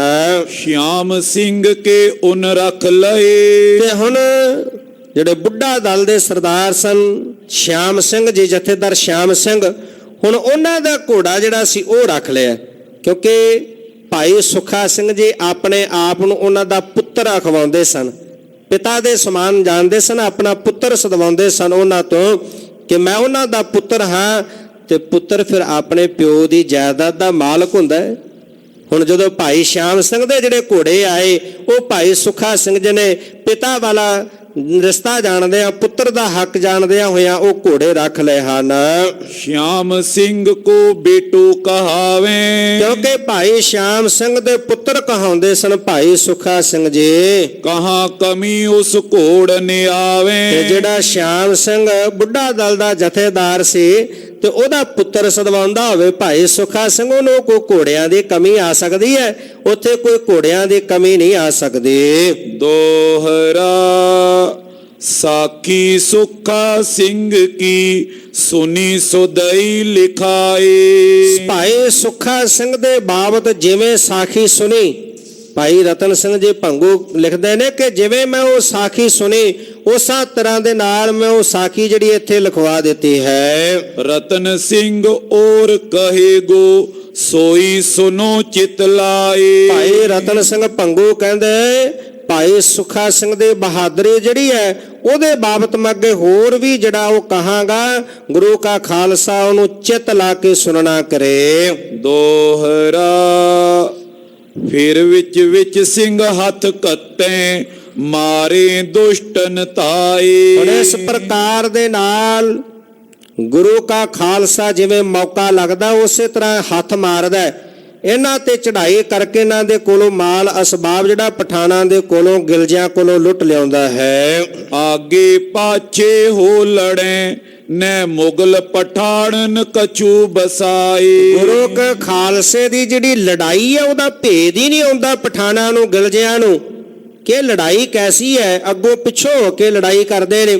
ਖਾਲਸੇ ਨੇ ਕੀ ਕਰਨਾ, ਗੁਰੂ ਕੇ ਖਾਲਸੇ ਨੇ ਕਈ ਜਥੇ ਬਣਾ ਲੈਣੇ ਤੇ ਕਈ ਜਥੇ ਬਣਾ ਕੇ ਇੱਕ ਜਥਾ ਇਧਰੋਂ ਨਿਕਲ ਆਉਣਾ, ਇੱਕ ਜਥਾ ਉਧਰੋਂ ਨਿਕਲ ਆਉਣਾ। ਤੇ ਜਦੋਂ ਇੱਕ ਜਥਾ ਨਿਕਲਣਾ ਤੇ ਗਿਲਜਿਆਂ ਨੇ ਉਹਨਾਂ ਦੇ ਪਿੱਛੇ ਦੌੜਨਾ ਤੇ ਦੂਜੇ ਨੇ ਦੂਜੇ ਪਾਸੇ ਨੂੰ ਦੌੜ ਲੈਣਾ, ਕੁਝ ਗਿਲਜੇ ਉਸ ਪਾਸੇ ਨੂੰ ਦੌੜ ਜਾਣੇ। ਤੇ ਇਸ ਪ੍ਰਕਾਰ ਦੇ ਨਾਲ ਬਹੁਤ ਦੂਰ ਤੱਕ ਨਿਕਲ ਜਾਣਾ, ਤੇ ਜਦੋਂ ਕੁਝ ਥੋੜੇ ਉੱਥੇ ਰਹਿ ਜਾਣੇ ਤੇ ਬਾਕੀ ਸਿੰਘਾਂ ਨੇ ਉਹਨਾਂ ਨੂੰ ਮਾਰ ਕੇ ਡੇਰਾ ਸਾਫ਼ ਕਰ ਦੇਣਾ। ਤੇ ਜਦੋਂ ਤੱਕ ਉਹਨਾਂ ਪਠਾਣਾ ਗਿਲਜਿਆਂ ਨੇ ਵਾਪਸ ਮੁੜ ਕੇ ਆਉਣਾ ਵੀ ਸਿੰਘ ਦੂਰ ਨਿਕਲ ਗਏ ਨੇ, ਆ ਕੇ ਵੇਖਣਾ ਕਿ ਡੇਰਾ ਸਾਫ਼ ਕੀਤਾ ਹੋਇਆ ਹੈ। ਉਧਰੋਂ ਸਿੰਘਾਂ ਨੇ ਫਿਰ ਪਿੱਛੋਂ ਆ ਕੇ ਇਹਨਾਂ ਨੂੰ ਮਾਰਨ ਨਾਲ ਬੜੇ ਦੁਖੀ ਹੋਏ, ਕਹਿਣ ਲੱਗੇ ਸਿੰਘਾਂ ਦੀ ਲੜਾਈ ਦਾ ਹੀ ਪਤਾ ਨਹੀਂ ਲੱਗਦਾ, ਇਹ ਲੜਦੇ ਕਿੱਦਾਂ ਨੇ, ਕਿੱਧਰੋਂ ਆਣ ਨਿਕਲਦੇ ਨੇ, ਕਿੱਧਰੋਂ ਆਣ ਕੇ ਵਾਰ ਕਰਦੇ ਨੇ। ਇਸ ਪ੍ਰਕਾਰ ਦੇ ਨਾਲ ਅੱਗੋਂ ਪਿੱਛੋਂ ਹੋ ਕੇ ਜਿਹੜੀ ਲੜਾਈ ਲੜਦੇ ਨੇ ਸਿੰਘ ਪਠਾਣਾ ਦਾ, ਉਹਦੇ ਵਿੱਚ ਕੁਝ ਵਸ ਨਹੀਂ ਚੱਲਦਾ। ਚੌਪਈ ਮਾਰੀ ਤਬ ਨੂਰ ਦੀਨ ਸਰਾਏ। ਹੁਣ ਗੁਰੂ ਕੇ ਖਾਲਸੇ ਨੇ ਇਸ ਪ੍ਰਕਾਰ ਦੇ ਨਾਲ ਪਠਾਣਾ ਨੂੰ ਸੋਧਾ ਲਾਇਆ, ਤੇ ਹੁਣ ਜਿਹੜੇ ਚੁਗਲ ਸਨ ਗੁਰੂ ਕੇ ਖਾਲਸੇ ਦੇ ਬਾਬਤ, ਜਿਹੜੇ ਸੂਹੀਏ ਬਣ ਕੇ ਚੁਗਲੀਆਂ ਕਰਦੇ ਸੂਹ ਦਿੰਦੇ ਸਨ, ਉਹਨਾਂ ਸੂਹੀਆਂ ਨੂੰ, ਉਹਨਾਂ ਚੁਗਲਾਂ ਨੂੰ ਸੋਧਣ ਵਾਸਤੇ ਖਾਲਸਾ ਚੜ੍ਹਿਆ। ਜਦੋਂ ਤਰਨ ਤਾਰਨ ਵਾਲੇ ਪਾਸੇ ਨੂੰ ਆਈਏ, ਇੱਧਰ ਨੂਰਦੀਨ ਜਿਹੜਾ ਉਹ ਤਰਨ ਤਾਰਨ ਦੇ ਲਾਗੇ ਪਿੰਡ ਆਉਂਦਾ ਹੈ, ਉਸ ਪਿੰਡ ਵੱਲ ਚੱਲ ਕੇ ਗੁਰੂ ਕਾ ਖਾਲਸਾ ਆਇਆ, ਉਹ ਨੂਰਦੀਨ ਨੂੰ ਆ ਕੇ ਮਾਰਿਆ ਹੈ। ਸੰਗਰ ਕੋਟ ਤਬ ਲੁੱਟਿਓ ਤਾਏ। ਤਰਨ ਤਾਰਨ ਦੇ ਨੇੜੇ ਹੀ ਇੱਕ ਸੰਗਰ ਪਿੰਡ ਹੈ, ਇੱਥੇ ਵੀ ਬੜੇ ਚੁਗਲੀਏ ਸਨ, ਬੜੇ ਸੂਹੀਏ ਸਨ, ਜਿਹੜੇ ਖਾਲਸੇ ਦੀ ਸੂਹ ਦਿੰਦੇ ਸਨ। ਉਹ ਸੰਗਰ ਪਿੰਡ ਨੂੰ ਵੀ ਆ ਕੇ ਸੋਧਾ ਲਾਇਆ ਗੁਰੂ ਕੇ ਖਾਲਸੇ ਨੇ। ਕਤਲ ਕੀਓ ਤਬ ਗਾਉ ਮਜੀਠਾ। ਤੇ ਹੁਣ ਅੰਮ੍ਰਿਤਸਰ ਸਾਹਿਬ ਦੇ ਨੇੜੇ ਮਜੀਠਾ ਨਗਰ ਹੈ। ਹੁਣ ਇੱਥੇ ਦੇ ਜਿਹੜੇ ਸਨ ਉਹ ਵੀ ਗੁਰੂ ਕੇ ਖਾਲਸੇ ਨੂੰ ਬੜਾ ਦੁੱਖ ਦਿੰਦੇ ਸਨ। ਕਈ ਗੁਰੂ ਕੇ ਖਾਲਸੇ ਨੂੰ ਉਹਨਾਂ ਨੇ ਜਿਹੜਾ ਸ਼ਹੀਦ ਵੀ ਕੀਤਾ। ਉਸ ਮਜੀਠੇ ਨਗਰ ਵੱਲ ਨੂੰ ਗੁਰੂ ਕਾ ਖਾਲਸਾ ਅੱਗੇ ਵਧਿਆ ਹੈ। ਲੀਨੋ ਬੈਰ ਸੋ ਚੜ ਸਿੰਘ ਡੀਠਾ। ਤੇ ਹੁਣ ਗੁਰੂ ਕੇ ਖਾਲਸੇ ਚੱਲ ਕੇ ਗਏ। ਇਹ ਮਜੀਠੇ ਨਗਰ ਦੇ ਜਿਹੜੇ ਲੋਕ ਗੁਰੂ ਕੇ ਖਾਲਸੇ ਨਾਲ ਵੈਰ ਰੱਖਦੇ ਸਨ, ਉਹ ਵੈਰ ਦਾ ਜਾ ਕੇ ਬਦਲਾ ਲਿਆ ਗੁਰੂ ਕੇ ਖਾਲਸੇ ਨੇ। ਫਿਰ ਚੜ ਸਿੰਘ ਕਹੇ ਮਾਰੀਏ ਛੀਨੇ। ਤੇ ਅੱਗੇ ਨਗਰ ਆਉਂਦਾ ਛੀਨਾ।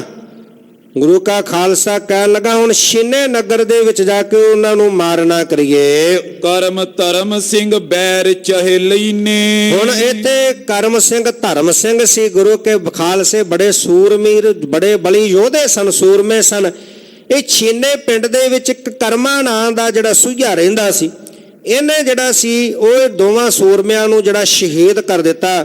ਉਹਦਾ ਬਦਲਾ ਲੈਣ ਵਾਸਤੇ ਛੀਨੇ ਨਗਰ ਵੱਲ ਚੱਲ ਕੇ ਗਏ ਹਨ। ਸਿੰਘਨ ਘੇਰਾ ਗ੍ਰਾਮੇ ਪਾਇਆ। ਹੁਣ ਸਿੰਘਾਂ ਨੇ ਜਾ ਕੇ ਛੀਨੇ ਨਗਰ ਨੂੰ ਜਾ ਕੇ ਘੇਰਾ ਪਾਉਣਾ ਕੀਤਾ। ਗ੍ਰਾਮ ਲੜਨ ਤਬ ਬਾਹਰ ਆਇਆ। ਹੁਣ ਪਿੰਡ ਦੇ ਜਿਹੜੇ ਲੋਕ ਸਨ ਈਰਖਾ ਕਰਦੇ ਸਨ, ਗੁਰੂ ਕੇ ਖਾਲਸੇ ਨਾਲ ਵੈਰ ਰੱਖਦੇ ਸਨ। ਉਹ ਪਿੰਡ ਦੇ ਜਿਹੜੇ ਵਾਸੀ ਸਨ ਉਹ ਅੱਗੋਂ ਗੁਰੂ ਕੇ ਖਾਲਸੇ ਦੇ ਨਾਲ ਲੜਨ ਵਾਸਤੇ ਚੜ ਕੇ ਆਏ ਹਨ। ਸਿੰਘਨ ਲੀਏ ਸੋ ਬਾਹਰੇ ਮਾਰੇ।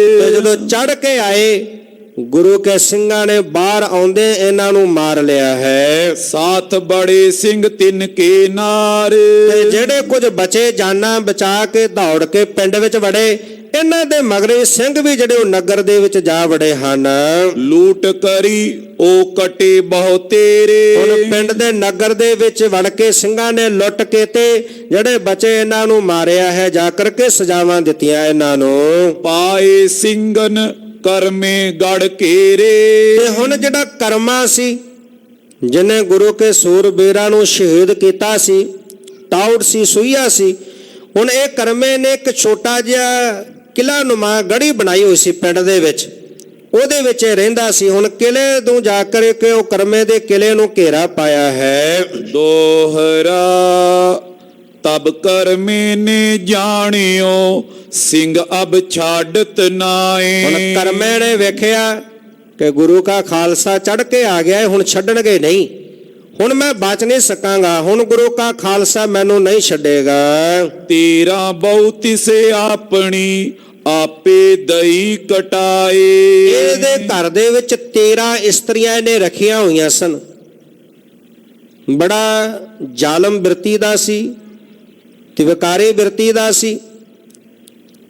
ਜਿਹੜੇ ਕਈਆਂ ਦੀਆਂ ਬਹੁ ਬੇਟੀਆਂ ਨੂੰ ਚੁੱਕ ਲਿਆਉਣਾ, ਜ਼ਬਰਦਸਤੀ ਉਹਨਾਂ ਨਾਲ ਆਪਣਾ ਜਿਹੜਾ ਸੀ ਵਿਆਹ ਕਰ ਲੈਣਾ। ਇਸ ਤਰ੍ਹਾਂ ਦੇ ਨਾਲ 13 ਇਸਤਰੀਆਂ ਨੇ ਆਪਣੇ ਘਰ ਵਿੱਚ ਰੱਖੀਆਂ ਹੋਈਆਂ ਸਨ। ਜਦੋਂ ਗੁਰੂ ਕੇ ਖਾਲਸੇ ਨੇ ਕਿਲੇ ਨੂੰ ਘੇਰਾ ਪਾਇਆ, ਉਹ 13 ਦੀਆਂ 13 ਇਹਨੇ ਆਪ ਜਿਹੜੀਆਂ ਨੇ ਤਲਵਾਰ ਦੇ ਨਾਲ ਕੱਟ ਸੁੱਟੀਆਂ ਹਨ।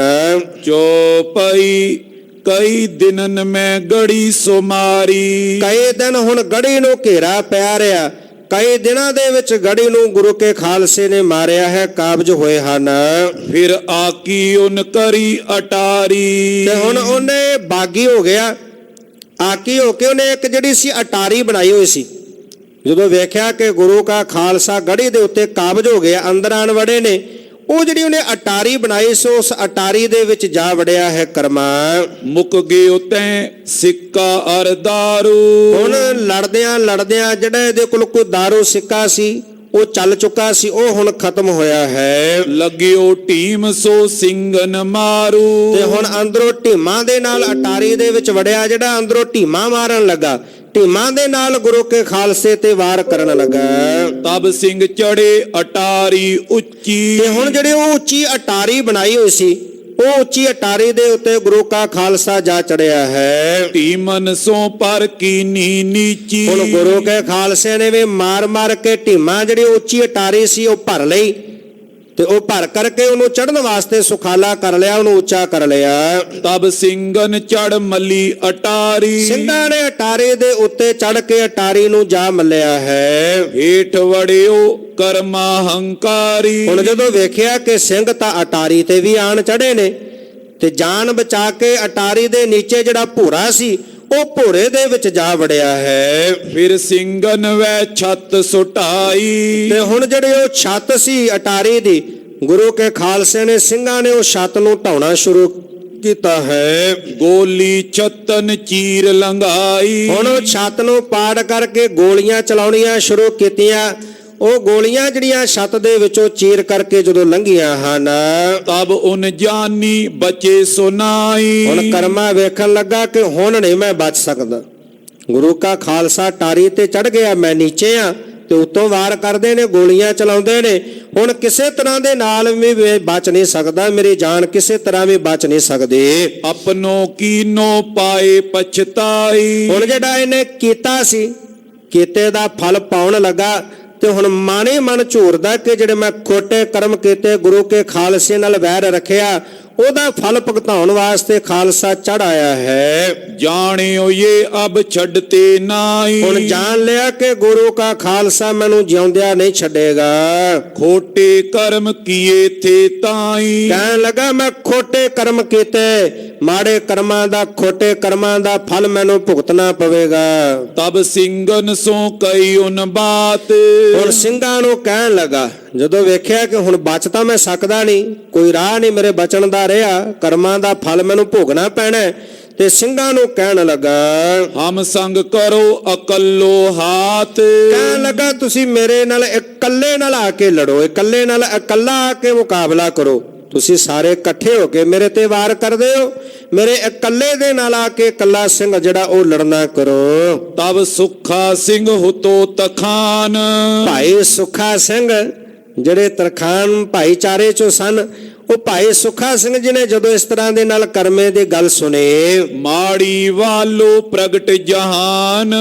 ਤੇ ਇਸ ਪ੍ਰਕਾਰ ਦੇ ਨਾਲ ਜਿਹੜਾ ਭਾਈ ਸੁੱਖਾ ਸਿੰਘ ਦੇ ਬਾਬਤ ਜਿਹੜਾ ਮਾੜੀ ਕੰਬੋ ਕੀ ਵਾਲੇ, ਜਿਹੜੀ ਮਾੜੀ ਕੰਬੋ ਕਾ ਨਗਰ ਜਹਾਨ ਦੇ ਸੰਸਾਰ ਵਿੱਚ ਪ੍ਰਸਿੱਧ ਹੈ, ਜਿਨ੍ਹਾਂ ਨੇ ਜਾ ਕੇ ਮੱਸੇ ਰੰਗਣ ਨੂੰ ਸੋਧਾ ਲਾਇਆ, ਉਹ ਮਾੜੀ ਕੰਬੋ ਕੇ ਪਿੰਡ ਦੇ ਰਹਿਣ ਵਾਲੇ ਭਾਈ ਸੁੱਖਾ ਸਿੰਘ ਜੀ। ਜਿਨ ਤੇ ਕੀਨੇ ਕਈ ਅਖਾਰੇ। ਜਿਨ੍ਹਾਂ ਨੇ ਬੜੇ ਬੜੇ ਵੱਡੇ ਯੁੱਧ ਕੀਤੇ, ਬੜੇ ਬੜੇ ਵੱਡੇ ਅਖਾੜੇ ਜਿਹੜੇ ਸਨ ਉਹ ਜਿੱਤੇ ਹਨ। ਭਾਈ ਸੁੱਖਾ ਸਿੰਘ ਸੂਰਬੀਰ ਯੋਧੇ ਨੇ। ਸੋ ਆਖੋਗੇ ਫੇਰ ਸੁਧਾਰੇ।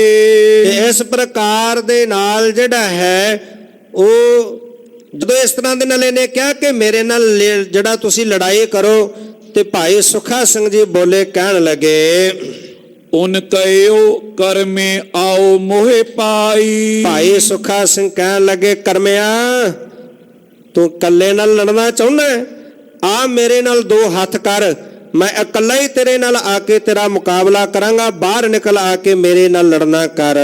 ਔਰ ਕਿਸੀ ਕਾ ਤੂੰ ਭੋਏ ਨਾਈ। ਤੂੰ ਹੋਰ ਕਿਸੇ ਦਾ ਭੈ ਨਾ ਮਨ ਵਿੱਚ ਰੱਖ, ਤੇਰੇ ਤੇ ਕੋਈ ਵੀ ਗੁਰੂ ਕਾ ਖਾਲਸਾ ਵਾਰ ਨਹੀਂ ਕਰੇਗਾ, ਤੂੰ ਬਾਕੀ ਕਿਸੇ ਦਾ ਭੈ ਮਨ ਵਿੱਚ ਨਾ ਰੱਖੋ, ਭੈ ਕੱਢ ਦੇ, ਤੂੰ ਕੱਲੇ ਮੇਰੇ ਨਾਲ ਆ ਕੇ ਮੁਕਾਬਲਾ ਕਰ। ਕਹੇ ਸੋ ਲੜ ਤੂੰ ਹੱਥਨ ਨਾਲ। ਜੇ ਤੂੰ ਚਾਹੁੰਦਾ ਹੱਥਾਂ ਦੇ ਨਾਲ ਲੜਨਾ, ਤੇ ਹੱਥੋਂ ਪਾਈ ਹੋ ਕਰਕੇ ਲੜਨਾ ਚਾਹੁੰਦਾ, ਤੇ ਹੱਥੋਂ ਹੱਥੀ ਆ ਕੇ ਮੇਰੇ ਨਾਲ ਲੜਾਈ ਕਰ। ਮੁਕਨ ਢੀਮਨ ਸੋਟਨ ਸਾਲ। ਜੇ ਤੂੰ ਮੁੱਕਿਆਂ ਦੀ ਲੜਾਈ ਕਰਨੀ ਚਾਹੁੰਦਾ ਤਾਂ ਕਰ ਲੈ, ਢੀਮਾਂ ਇੱਟਾਂ ਦੀ ਲੜਾਈ ਕਰਨੀ ਚਾਹੁੰਦਾ ਤਾਂ ਵੀ ਮੈਂ ਤਿਆਰ ਹਾਂ, ਜੇ ਸੋਟਿਆਂ ਦੀ ਲੜਾਈ ਕਰਨੀ ਚਾਹੁੰਦਾ ਤਾਂ ਵੀ ਮੈਂ ਤਿਆਰ ਹਾਂ। ਜਿਵੇਂ ਦੀ ਲੜਾਈ ਤੂੰ ਚਾਹੁੰਦਾ ਉਸੇ ਤਰ੍ਹਾਂ ਦੇ ਨਾਲ ਆ ਕੇ ਮੇਰੇ ਨਾਲ ਲੜ। ਤੀਰ ਬੰਦੂਕ ਹੋਰ ਭੋ ਨਾਈ। ਹੋਰ ਜਿਹੜੀਆਂ ਗੁਰੂ ਕੇ ਖਾਲਸੇ ਦੇ ਕੋਲ ਤੀਰਾਂ ਤੇ ਬੰਦੂਕਾਂ ਨੇ ਉਹਨਾਂ ਦਾ ਭੈ ਮਨ ਵਿੱਚੋਂ ਕੱਢ ਦੇ ਕਿ ਗੁਰੂ ਕਾ ਖਾਲਸਾ ਤੇਰੇ ਤੇ ਤੀਰ ਚਲਾਉਣਗੇ ਜਾਂ ਬੰਦੂਕਾਂ ਦੀਆਂ ਗੋਲੀਆਂ ਚਲਾਉਣਗੇ, ਉਹ ਭੈ ਤੂੰ ਆਪਣੇ ਮਨ ਵਿੱਚੋਂ ਕੱਢ ਦੇ। ਕਹਿ ਆਵਾਂ ਮੈਂ ਕਿ ਤੂੰ ਆਈ। ਹੁਣ ਤੂੰ ਆਵੇਂਗਾ ਬਾਹਰ ਮੇਰੇ ਨਾਲ ਲੜਨ ਵਾਸਤੇ ਕਿ ਕਰਮਿਆ ਮੈਂ ਅੰਦਰ ਭੋਰੇ ਵਿੱਚ ਆਵਾਂ? ਦੱਸ, ਤੂੰ ਆਉਣਾ ਬਾਹਰ ਨਿਕਲ ਕੇ ਮੇਰੇ ਨਾਲ ਦੋ ਹੱਥ ਕਰਨ ਲਈ ਕਿ ਜਾਂ ਮੈਨੂੰ ਅੰਦਰ ਆਉਣਾ ਪਵੇਗਾ? ਤਬ ਕਰਮੇ ਨੇ ਪਕੜੀ ਢਾਲ। ਤੇ ਹੁਣ ਕਰਮੇ ਨੇ ਹੱਥ ਦੇ ਵਿੱਚ ਢਾਲ ਪਕੜੀ ਹੈ। ਆਇਓ ਸ਼ੇਰ ਜਿਉਂ ਕਰਕੇ ਛਾਲ। ਤੇ ਹੁਣ ਜਿਵੇਂ ਬੜਾ ਸ਼ੇਰ ਬਣਿਆ, ਢਾਲ ਹੱਥ ਵਿੱਚ ਲੈ ਕੇ ਤੇ ਬੜਾ ਸ਼ੇਰ ਬਣ ਕੇ ਇਹਨੇ ਭੋਰੇ ਦੇ ਵਿੱਚੋਂ ਛਾਲ ਮਾਰ ਕੇ ਬਾਹਰ ਨਿਕਲਿਆ ਹੈ। ਸੁੱਖਾ ਸਿੰਘ ਕਹਿਓ ਵਾਰ ਅਬ ਤੇਰਾ। ਤੇ ਭਾਈ ਸੁੱਖਾ ਸਿੰਘ ਕਹਿਣ ਲੱਗੇ, ਕਰਮਿਆ ਕਿਤੇ ਤੇਰੇ ਮਨ ਦਾ ਚਾਉ ਮਨ ਵਿੱਚ ਹੀ ਨਾ ਰਹਿ ਜੇ ਕਿ ਪਹਿਲਾ ਵਾਰ ਕਰਨ ਦਾ ਮੌਕਾ ਕਿਤੇ ਮੈਨੂੰ ਮਿਲ ਜਾਂਦਾ ਤੇ ਮੈਂ ਇਉਂ ਕਰ ਦੇਣਾ ਸੀ।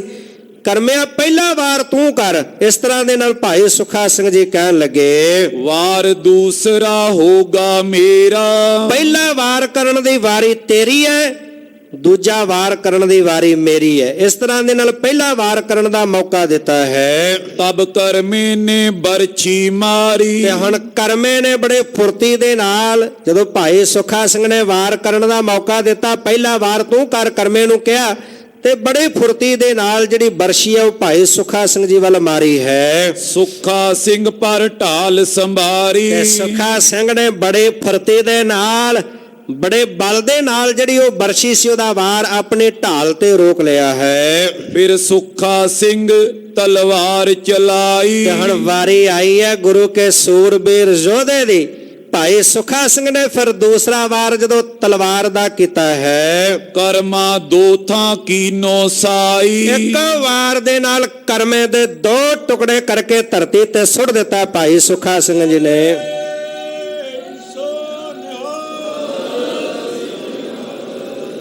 इसी भांत सो कर्मा मारा। गुरु का दुष्ट गुरु के खालसे दा दुखे ਕਰਮਾ ਜਿਹੜਾ ਸੀ ਉਹਨੂੰ ਗੁਰੂ ਕੇ ਸੂਰਬੀਰ ਯੋਧੇ ਭਾਈ ਸੁੱਖਾ ਸਿੰਘ ਨੇ ਸੋਧਾ ਲਾਇਆ, ਇਹਨੂੰ ਕਰਮਾਂ ਦੀ ਬਣਦੀ ਸਜ਼ਾ ਦੇ ਕੇ ਮਾਰਿਆ ਹੈ। ਔਰ ਸੁੱਖਾ ਸਿੰਘ ਸੁਨੋ ਅਖਾਰਾ। ਅੱਗੇ ਭਾਈ ਰਤਨ ਸਿੰਘ ਜੀ ਭੰਗੂ ਕਹਿੰਦੇ ਭਾਈ ਸੁੱਖਾ ਸਿੰਘ ਦੀ ਬਹਾਦਰੀ ਦੇ ਬਾਬਤ ਜਿੰਨੇ ਉਹਨਾਂ ਨੇ ਅਖਾੜੇ ਰਚੇ, ਜਿੰਨੇ ਜੰਗ ਯੁੱਧ ਕੀਤੇ, ਫਤਿਹ ਪਾਏ, ਉਹਦੇ ਬਾਬਤ ਗੁਰੂ ਕਾ ਖਾਲਸਾ ਜੀ ਹੋਰ ਸੁਣਨਾ ਕਰੋ। ਤਬ ਤੁਰਕਨ ਪਾਇਓ ਥੋ ਜੋਰਾ। ਕਹਿਣ ਲੱਗੇ ਤੁਰਕਾਂ ਨੇ ਜਿਹੜਾ ਬੜਾ ਜ਼ੋਰ ਪਾਇਆ, ਤੁਰਕ ਚਾਹੁੰਦੇ ਸਨ ਕਿ ਕਿਸੇ ਨਾ ਕਿਸੇ ਤਰ੍ਹਾਂ ਗੁਰੂ ਕੇ ਖਾਲਸੇ ਨੂੰ ਮਾਰ ਮੁਕਾਈਏ। ਦੇਤ ਨਾਵਨ ਅੰਮ੍ਰਿਤਸਰ ਮੋਰਾ। ਹੁਣ ਉਹ ਦੇਖਿਆ ਕਿ ਗੁਰੂ ਕਾ ਖਾਲਸਾ ਸਾਡੇ ਉੱਤੇ ਚੜ ਕੇ ਆਉਂਦਾ ਹੈ, ਪਤਾ ਨਹੀਂ ਕਿੱਧਰੋਂ ਵਾਰ ਕਰਦਾ ਹੈ, ਸਾਡੇ ਕਈ ਪਠਾਨ ਮਾਰ ਸੁੱਟਦੇ ਨੇ। ਬੜੇ ਹੈਰਾਨ ਸਨ ਖਾਲਸੇ ਦੀ ਲੜਾਈ ਤੋਂ। ਹੁਣ ਵੇਖਦੇ ਨੇ ਕਿ ਖਾਲਸੇ ਦੇ ਵਿੱਚ ਇਤਨਾ ਬਲ ਕਿਵੇਂ ਆਉਂਦਾ ਹੈ, ਤਾਕਤ ਕਿੱਥੋਂ ਆਉਂਦੀ ਹੈ। ਇਹਨਾਂ ਨੂੰ ਅਸੀਂ ਬੜੇ ਇਹਨਾਂ ਤੇ ਵਾਰ ਕਰਦੇ ਆ, ਜ਼ਖਮੀ ਵੀ ਇਹਨਾਂ ਨੂੰ ਕਰ ਦਿੰਦੇ ਆ, ਇਹਨਾਂ ਦੇ ਵਿੱਚ ਤਾਕਤ ਕਿੱਥੋਂ ਆਉਂਦੀ ਹੈ। ਤੇ ਜਿਹੜੇ ਕਾਜੀ ਸਨ ਉਹ ਦੱਸਣ ਲੱਗੇ, ਕਹਿੰਦੇ ਇਹਨਾਂ ਦੇ ਵਿੱਚ ਤਾਕਤ ਆਉਂਦੀ ਹੈ ਜਦੋਂ ਸ਼੍ਰੀ ਅੰਮ੍ਰਿਤਸਰ ਸਾਹਿਬ ਹਰਿਮੰਦਰ ਸਾਹਿਬ ਪਾਵਨ ਸਰੋਵਰ ਦੇ ਵਿੱਚ, ਅੰਮ੍ਰਿਤ ਸਰੋਵਰ ਦੇ ਵਿੱਚ ਜਾ ਕੇ ਇਸ਼ਨਾਨ ਕਰਦੇ ਨੇ। ਜਿਹੜੀ ਤਾਕਤ ਇਹਨਾਂ ਦੀ ਨਿਕਲ ਜਾਂਦੀ ਹੈ, ਉਹ ਸਰੋਵਰ ਦੇ ਵਿੱਚ ਇਸ਼ਨਾਨ ਕਰਨ ਦੇ ਨਾਲ ਅਮਰ ਹੋ ਜਾਂਦੇ ਨੇ। ਉਹ ਤਾਕਤ ਉਹਨਾਂ ਨੂੰ ਉੱਥੋਂ ਮਿਲਦੀ ਹੈ। ਅਸੀਂ ਮਾਰ ਮਾਰ ਕੇ ਇਹਨਾਂ ਨੂੰ ਆਪ ਮਰ ਚੱਲੇ ਆ, ਅਸੀਂ ਖਤਮ ਹੋ ਰਹੇ ਆ, ਪਰ ਇਹ ਖਤਮ ਨਹੀਂ ਹੁੰਦੇ। ਬੜਾ ਮਾਰਿਆ ਇਹਨਾਂ ਨੂੰ, ਜਿਉਂ-ਜਿਉਂ ਮਾਰਦੇ ਆ ਤਿਉਂ-ਤਿਉਂ ਵੱਧਦੇ ਨੇ, ਤੇ ਫਿਰ ਕਿਵੇਂ ਖਤਮ ਹੋ ਸਕਦੇ ਨੇ। ਕਾਜੀ ਕਹਿਣ ਲੱਗੇ ਇਹਨਾਂ ਨੂੰ ਅੰਮ੍ਰਿਤਸਰ ਦੇ ਸਰੋਵਰ ਵਿੱਚ ਇਹਨਾਂ ਦਾ ਇਸ਼ਨਾਨ ਕਰਨਾ ਬੰਦ ਕਰ ਦਿਓ। ਅੱਜ ਉੱਠਦੇ ਨੇ ਅੰਮ੍ਰਿਤਸਰ ਸਾਹਿਬ ਦੇ ਸਰੋਵਰ ਤੇ ਕਿੰਤੂ ਪਰੰਤੂ ਕਰਦੇ ਨੇ। ਕੀ ਲੋੜ ਪਈ ਸੀ ਅਬਦਾਲੀ ਨੂੰ ਸਰੋਵਰ ਪੂਰਨ ਦੀ? ਕੀ ਲੋੜ ਪਈ ਸੀ ਇਹਨਾਂ ਨੂੰ ਉੱਥੇ ਫੌਜਾਂ ਲਾਉਣ ਦੀ? ਜੇ ਅੰਮ੍ਰਿਤਸਰ ਸਰੋਵਰ ਦੇ ਬਾਬਤ ਅੱਜ ਅਸੀਂ ਅਜਿਹੀਆਂ ਗੱਲਾਂ ਕਰਦੇ ਆ। ਅੰਮ੍ਰਿਤ ਸਰੋਵਰ ਪਾਵਨ ਧਰਤੇ ਜਿੱਥੇ ਗੁਰੂ ਕਾ ਖਾਲਸਾ, ਗੁਰੂ ਕਾ ਸਿੱਖ ਹਰ ਰੋਜ਼ ਅਰਦਾਸ ਕਰਦਾ ਹੈ। ਅੰਮ੍ਰਿਤਸਰ ਸਾਹਿਬ ਦੇ ਪਾਵਨ ਦਰਸ਼ਨ ਦੀਦਾਰ ਦੀ, ਸਰੋਵਰ ਦੇ ਇਸ਼ਨਾਨ ਦੀ ਸਿੱਖ ਅਰਦਾਸ ਕਰਦਾ ਹੈ। ਅੱਜ ਉੱਠਦੇ ਨੇ ਉਹਨਾਂ ਹਰਮੰਦਰ ਸਾਹਿਬ ਤੇ ਕਿੰਤੂ ਪ੍ਰੰਤੂ ਕਰਨ ਲੱਗ ਜਾਂਦੇ ਨੇ। ਅੱਜ ਉੱਠਦੇ ਨੇ ਪਾਵਨ ਸਰੋਵਰਾਂ ਤੇ ਕਿੰਤੂ ਪ੍ਰੰਤੂ ਕਰਨ ਲੱਗ ਪੈਂਦੇ ਨੇ। ਗੁਰੂ ਕੇ ਖਾਲਸੇ ਦਾ ਇਤਿਹਾਸ ਸੁਣੀਏ। ਅੱਗੇ ਭਾਈ ਸੁੱਖਾ ਸਿੰਘ ਜੀ ਦੀ ਬਹਾਦਰੀ ਦੇ ਕਾਰਨਾਮੇ ਸੁਣ ਰਹੇ ਆ। ਜਦੋਂ ਇਹਨਾਂ ਨੇ ਵੰਗਾਰਿਆ ਮੁਗਲਾਂ ਨੇ, ਕੋਈ ਬਹਾਦਰ ਹੈ ਤੇ ਆ ਕੇ ਸਰੋਵਰ ਵਿੱਚ ਦਿਨੇ ਇਸ਼ਨਾਨ ਕਰਕੇ ਵਿਖਾਓ। ਉਹ ਵੀ ਭਾਈ ਰਤਨ ਸਿੰਘ ਜੀ ਭੰਗੂ ਅੱਗੇ ਆਪਾਂ ਹੁਣ ਸਰਵਣ ਕਰਨਾ ਹੈ। ਕਹਿਣ ਲੱਗੇ ਇਹਨਾਂ ਨੂੰ ਅੰਮ੍ਰਿਤ ਸਰੋਵਰ ਦੇ ਵਿੱਚ ਇਸ਼ਨਾਨ ਕਰਨ ਤੋਂ ਰੋਕ ਦਿਓ। ਇਹ ਅੰਮ੍ਰਿਤ ਸਰੋਵਰ ਵਿੱਚ ਇਸ਼ਨਾਨ ਕਰਦੇ ਨੇ, ਉੱਥੋਂ ਇਹਨਾਂ ਨੂੰ ਤਾਕਤ ਮਿਲਦੀ ਹੈ, ਉੱਥੋਂ ਇਹਨਾਂ ਨੂੰ ਬਲ ਮਿਲਦਾ ਹੈ। ਫਿਰ ਸਾਡੇ ਨਾਲ ਆ ਕੇ ਲੜਦੇ ਨੇ, ਅੱਗੇ ਅੜਦੇ ਨੇ। ਉਹ ਅੰਮ੍ਰਿਤਸਰ ਸਰੋਵਰ ਦੇ ਵਿੱਚ ਇਸ਼ਨਾਨ ਕਰਨ ਤੋਂ ਰੋਕ ਦੇਵੋ। ਆਨ ਫੌਜ ਤੁਰਕਨ ਬੋਰੇ। ਤੇ ਹੁਣ ਇਸ ਤਰ੍ਹਾਂ ਦੇ ਨਾਲ ਜਦੋਂ ਕਾਜ਼ੀਆਂ ਨੇ ਕਿਹਾ ਤੇ ਫੌਜਾਂ ਦੀਆਂ ਜਿਹੜੀਆਂ ਤੁਰਕਾਂ ਦੀਆਂ ਫੌਜਾਂ ਸਨ ਉਹਦੇ ਪਹਿਰੇ ਲੱਗ ਗਏ ਚਾਰੇ ਪਾਸੇ। ਤੁਰਕਾਂ ਨੇ ਆਪਣੀ ਫੌਜ ਜਿਹੜੇ ਸੀ ਉਹ ਪਾਵਨ ਸਰੋਵਰ ਦੇ ਚਾਰੇ ਪਾਸੇ ਲਾ ਦਿੱਤੀ ਹੈ। ਮੇਲੋ ਕਰਨ ਖਾਲਸਾ ਚਾਏ। ਤੇ ਹੁਣ ਖਾਲਸਾ ਵੀ ਚਾਹੁੰਦਾ ਸੀ ਅੰਮ੍ਰਿਤਸਰ ਸਾਹਿਬ ਦੀ ਪਾਵਨ ਧਰਤੀ ਤੇ ਮੇਲਾ ਕਰਨਾ ਚਾਹੁੰਦਾ ਸੀ, ਜੋੜ ਮੇਲ ਮਨਾਉਣਾ ਚਾਹੁੰਦਾ ਸੀ। ਹੁਣ ਇਧਰੋਂ ਗੁਰੂ ਕੇ ਖਾਲਸੇ ਦੇ ਮਨ ਅੰਦਰ ਹੈ ਕਿ ਪਾਵਨ ਧਰਤੀ ਸ੍ਰੀ ਅੰਮ੍ਰਿਤਸਰ ਸਾਹਿਬ ਵਿਖੇ ਦੀਵਾਲੀ ਦਾ ਜਿਹੜਾ ਜੋੜ ਮੇਲਾ ਮਨਾਇਆ ਜਾਵੇ। ਤੇ ਇਧਰੋਂ ਤੁਰਕਾਂ ਨੇ ਚਾਰੇ ਪਾਸੇ ਘੇਰਾ ਪਾਇਆ, ਚਾਰੇ ਪਾਸੇ ਫੌਜਾਂ ਲੱਗੀਆਂ ਨੇ। ਗੁਰੂ ਕਾ ਖਾਲਸਾ ਜੋੜ ਮੇਲਾ ਮਨਾਉਣਾ ਚਾਹੁੰਦਾ ਹੈ। ਦੋਹਰਾ ਮਨੀ ਸਿੰਘ ਜਬ ਤੇ ਫੜਿਓ, ਫਿਰ ਸਿੰਘ ਟੁਕਨ ਨਾ ਪਾਏ। ਭਾਈ ਮਨੀ ਸਿੰਘ ਜੀ ਨੂੰ ਜਦੋਂ ਫੜ ਕੇ ਸ਼ਹੀਦ ਕੀਤਾ ਗਿਆ, ਉਹਨਾਂ ਨੂੰ ਫੜ ਲਿਆ ਗਿਆ, ਗ੍ਰਿਫਤਾਰ ਕੀਤਾ। ਜਦੋਂ ਦੀਵਾਲੀ ਦਾ ਬੰਦੀ ਛੋੜ ਦਿਵਸ ਮਨਾਉਣਾ ਸੀ, ਜੋੜ ਮੇਲ ਮਨਾਉਣਾ ਸੀ, ਤੇ ਇਹਨਾਂ ਦੀ ਖੋਟੀ ਨੀਤੀ ਦੇ ਕਾਰਨ ਜੋੜ ਮੇਲ ਨਹੀਂ ਮਨਾਇਆ ਗਿਆ। ਤੇ ਭਾਈ ਮਨੀ ਸਿੰਘ ਜੀ ਨੂੰ ਗ੍ਰਿਫਤਾਰ ਕਰਕੇ ਲਾਹੌਰ ਲਿਜਾ ਕੇ ਨਖਾਸ ਚੌਂਕ ਦੇ ਵਿੱਚ ਸ਼ਹੀਦ ਕੀਤਾ ਗਿਆ। ਉਸ ਤੋਂ ਬਾਅਦ ਬੜਾ ਸਖਤ ਪਹਿਰਾ ਲੱਗਿਆ ਹੋਇਆ ਸੀ ਅੰਮ੍ਰਿਤਸਰ ਸਾਹਿਬ ਵਿਖੇ। ਸਿੰਘ ਜਿਹੜੇ ਸਨ ਉਹ ਸ਼੍ਰੀ ਹਰਮੰਦਰ ਸਾਹਿਬ ਨਹੀਂ ਸਨ ਪਹੁੰਚ ਸਕਦੇ। ਸ਼੍ਰੀ ਹਰਮੰਦਰ ਸਾਹਿਬ ਦੇ ਦਰਸ਼ਨ ਦਿਦਾਰਿਆਂ ਤੋਂ ਵਾਂਝੇ ਸਨ, ਉੱਥੇ ਨੇੜੇ ਢੁੱਕ ਨਹੀਂ ਸਨ ਸਕਦੇ। ਬੜਾ ਸਖਤ ਪਹਿਰਾ ਸੀ। ਰਾਤੀ ਸਿੰਘ ਮੱਜਨ ਕਰੇ, ਹਨੇਰ ਸਵੇਰੇ ਜਾਏ। ਦਿਨ ਵੇਲੇ ਬੜੇ ਤਕੜਾਈ ਰੱਖਦੇ ਸਨ ਜਿਹੜੀਆਂ ਤੁਰਕਾਂ ਦੀਆਂ ਫੌਜਾਂ ਸਨ, ਪਰ ਗੁਰੂ ਕੇ ਸਿੱਖ ਵੀ ਅੰਮ੍ਰਿਤਸਰ ਸਾਹਿਬ ਪਾਵਨ ਸਰੋਵਰ ਦੇ ਵਿੱਚ ਇਸ਼ਨਾਨ ਕੀਤੇ ਬਿਨਾਂ ਰਹਿ ਨਹੀਂ ਸਨ ਸਕਦੇ। ਹੁਣ ਜਦੋਂ ਰਾਤ ਹੋਣੀ, ਰਾਤ ਬਰਾਤੀ ਜਾ ਕੇ ਗੁਰੂ ਕੇ ਖਾਲਸੇ ਨੇ ਸਰੋਵਰ ਦੇ ਵਿੱਚ ਜਾ ਕੇ, ਪਾਵਨ ਸਰੋਵਰ ਦੇ ਵਿੱਚ ਜਾ ਕਰਕੇ ਹਨੇਰੇ ਸਵੇਰੇ ਜਾ ਕੇ ਇਸ਼ਨਾਨ ਕਰ ਆਉਣਾ। ਤੋਕਾ ਜੀ ਨੇ ਫਿਰ ਕਹਿਓ, ਇਹ ਅੰਮ੍ਰਿਤਸਰ ਪ੍ਰਤਾਪ। ਹੁਣ ਜਿਹੜੇ ਤੁਰਕ ਨੇ ਉਹ ਬੜੇ ਹੈਰਾਨ ਨੇ, ਕਹਿਣ ਲੱਗੇ ਅਸੀਂ ਬੜੇ ਤਗੜੇ ਪਹਿਰੇ ਵੀ ਲਾਏ ਨੇ, ਪਰ ਇਹ ਸਿੰਘ ਫਿਰ ਨਹੀਂ ਮੁੜਦੇ। ਫਿਰ ਆ ਕੇ ਹਨੇਰੇ ਸਵੇਰੇ ਇਸ਼ਨਾਨ ਕਰ ਜਾਂਦੇ ਨੇ। ਕਾਜ਼ੀਆਂ ਦੇ ਨਾਲ ਜਦੋਂ ਗੱਲ ਕਰਦੇ, ਕਾਜ਼ੀ ਕਹਿੰਦੇ ਸ਼੍ਰੀ ਅੰਮ੍ਰਿਤਸਰ ਸਾਹਿਬ ਦਾ ਪ੍ਰਤਾਪ ਹੈ। ਅੰਮ੍ਰਿਤਸਰ ਸਾਹਿਬ ਜਿਹੜਾ ਇਹ ਪਾਵਨ ਸਰੋਵਰ ਲਾਇਆ ਸਤਿਗੁਰੂ ਪਾਤਸ਼ਾਹ ਜੀ ਨੇ, ਇਹ ਅੰਮ੍ਰਿਤਸਰ ਸਾਹਿਬ ਦਾ ਸਾਰਾ ਪ੍ਰਤਾਪ ਹੈ। ਥੱਕੇ ਮਾਰ ਬੋ ਜਤਨ ਸੋ, ਹੋਤ ਨ ਸਿੰਘਨ ਖਾਪ। ਬੜੇ ਬੜੇ ਯਤਨ ਕਰਕੇ ਅਸੀਂ ਹਾਰ ਗਏ ਆ। ਮਾਰਦਿਆਂ ਇਹਨਾਂ ਨੂੰ ਅਸੀਂ ਥੱਕ ਚੁੱਕੇ ਆ, ਪਰ ਸਿੰਘ ਜਿਹੜੇ ਨੇ ਉਹ ਖਾਪ ਤੋਂ ਭਾਵ ਨਾਸ ਨਹੀਂ ਹੁੰਦੇ, ਖਤਮ ਨਹੀਂ ਹੁੰਦੇ। ਚੌਪਈ ਤੋਂ ਮੁਗਲਨ ਨੇ ਚੌਕੀ ਬਹਾਲੀ। ਤੇ ਹੁਣ ਜਦੋਂ ਵੇਖਿਆ ਕਿ ਗੁਰੂ ਕਾ ਖਾਲਸਾ ਤਾਂ ਉਹ ਟਲਦਾ ਹੀ ਨਹੀਂ, ਸਿੰਘ ਆਉਂਦੇ ਨੇ ਰਾਤ ਬਰਾਤੀ ਆ ਕੇ ਇਸ਼ਨਾਨ ਕਰ ਜਾਂਦੇ ਨੇ। ਹੁਣ ਜਿਹੜੀ ਪੱਕੀ ਚੌਕੀ ਸੀ ਉੱਥੇ ਬਹਾਲ ਦਿੱਤੀ ਹੈ, ਪੱਕਾ ਪਹਿਰਾ ਉੱਥੇ ਲਾ ਦਿੱਤਾ ਮੁਗਲਾਂ ਨੇ। ਰਾਤੀ ਬੈਣ ਕਰੇ ਰਖਵਾਲੀ। ਰਾਤ ਨੂੰ ਚੌਕੀ ਲੱਗਣੀ ਤੇ ਬਹਿ ਕੇ ਜਿਹੜੀ ਰਖਵਾਲੀ ਕਰਨੀ ਕਿ ਸਿੰਘ ਆਉਣ ਸਰੋਵਰ ਦੇ ਵਿੱਚ ਤੇ ਉਹਨਾਂ ਨੂੰ ਖਤਮ ਕਰ ਦਈਏ, ਸਿੰਘਾਂ ਨੂੰ ਨੇੜੇ ਨਾ ਢੁੱਕਣ ਦਈਏ। ਇਸ ਤਰ੍ਹਾਂ ਦੇ ਨਾਲ ਰਾਖੀ ਕਰਦੇ ਹਨ। ਤੋ ਤੁਰਕ ਨੇ ਬੁਰਜ ਬਣਾਏ। ਹੁਣ 4 ਛਪੇਰੇ ਜਿਹੜੇ ਨੇ ਤੁਰਕਾਂ ਨੇ ਬੁਰਜ ਬਣਾ ਦਿੱਤੇ। ਬੁਰਜਾਂ ਦੇ ਵਿੱਚ ਜਿਹੜੀਆਂ ਚੌਕੀਆਂ ਨੇ ਉਹ ਬਿਠਾ ਦਿੱਤੀਆਂ, ਸਿਪਾਹੀ ਬਿਠਾ ਦਿੱਤੇ ਹਨ।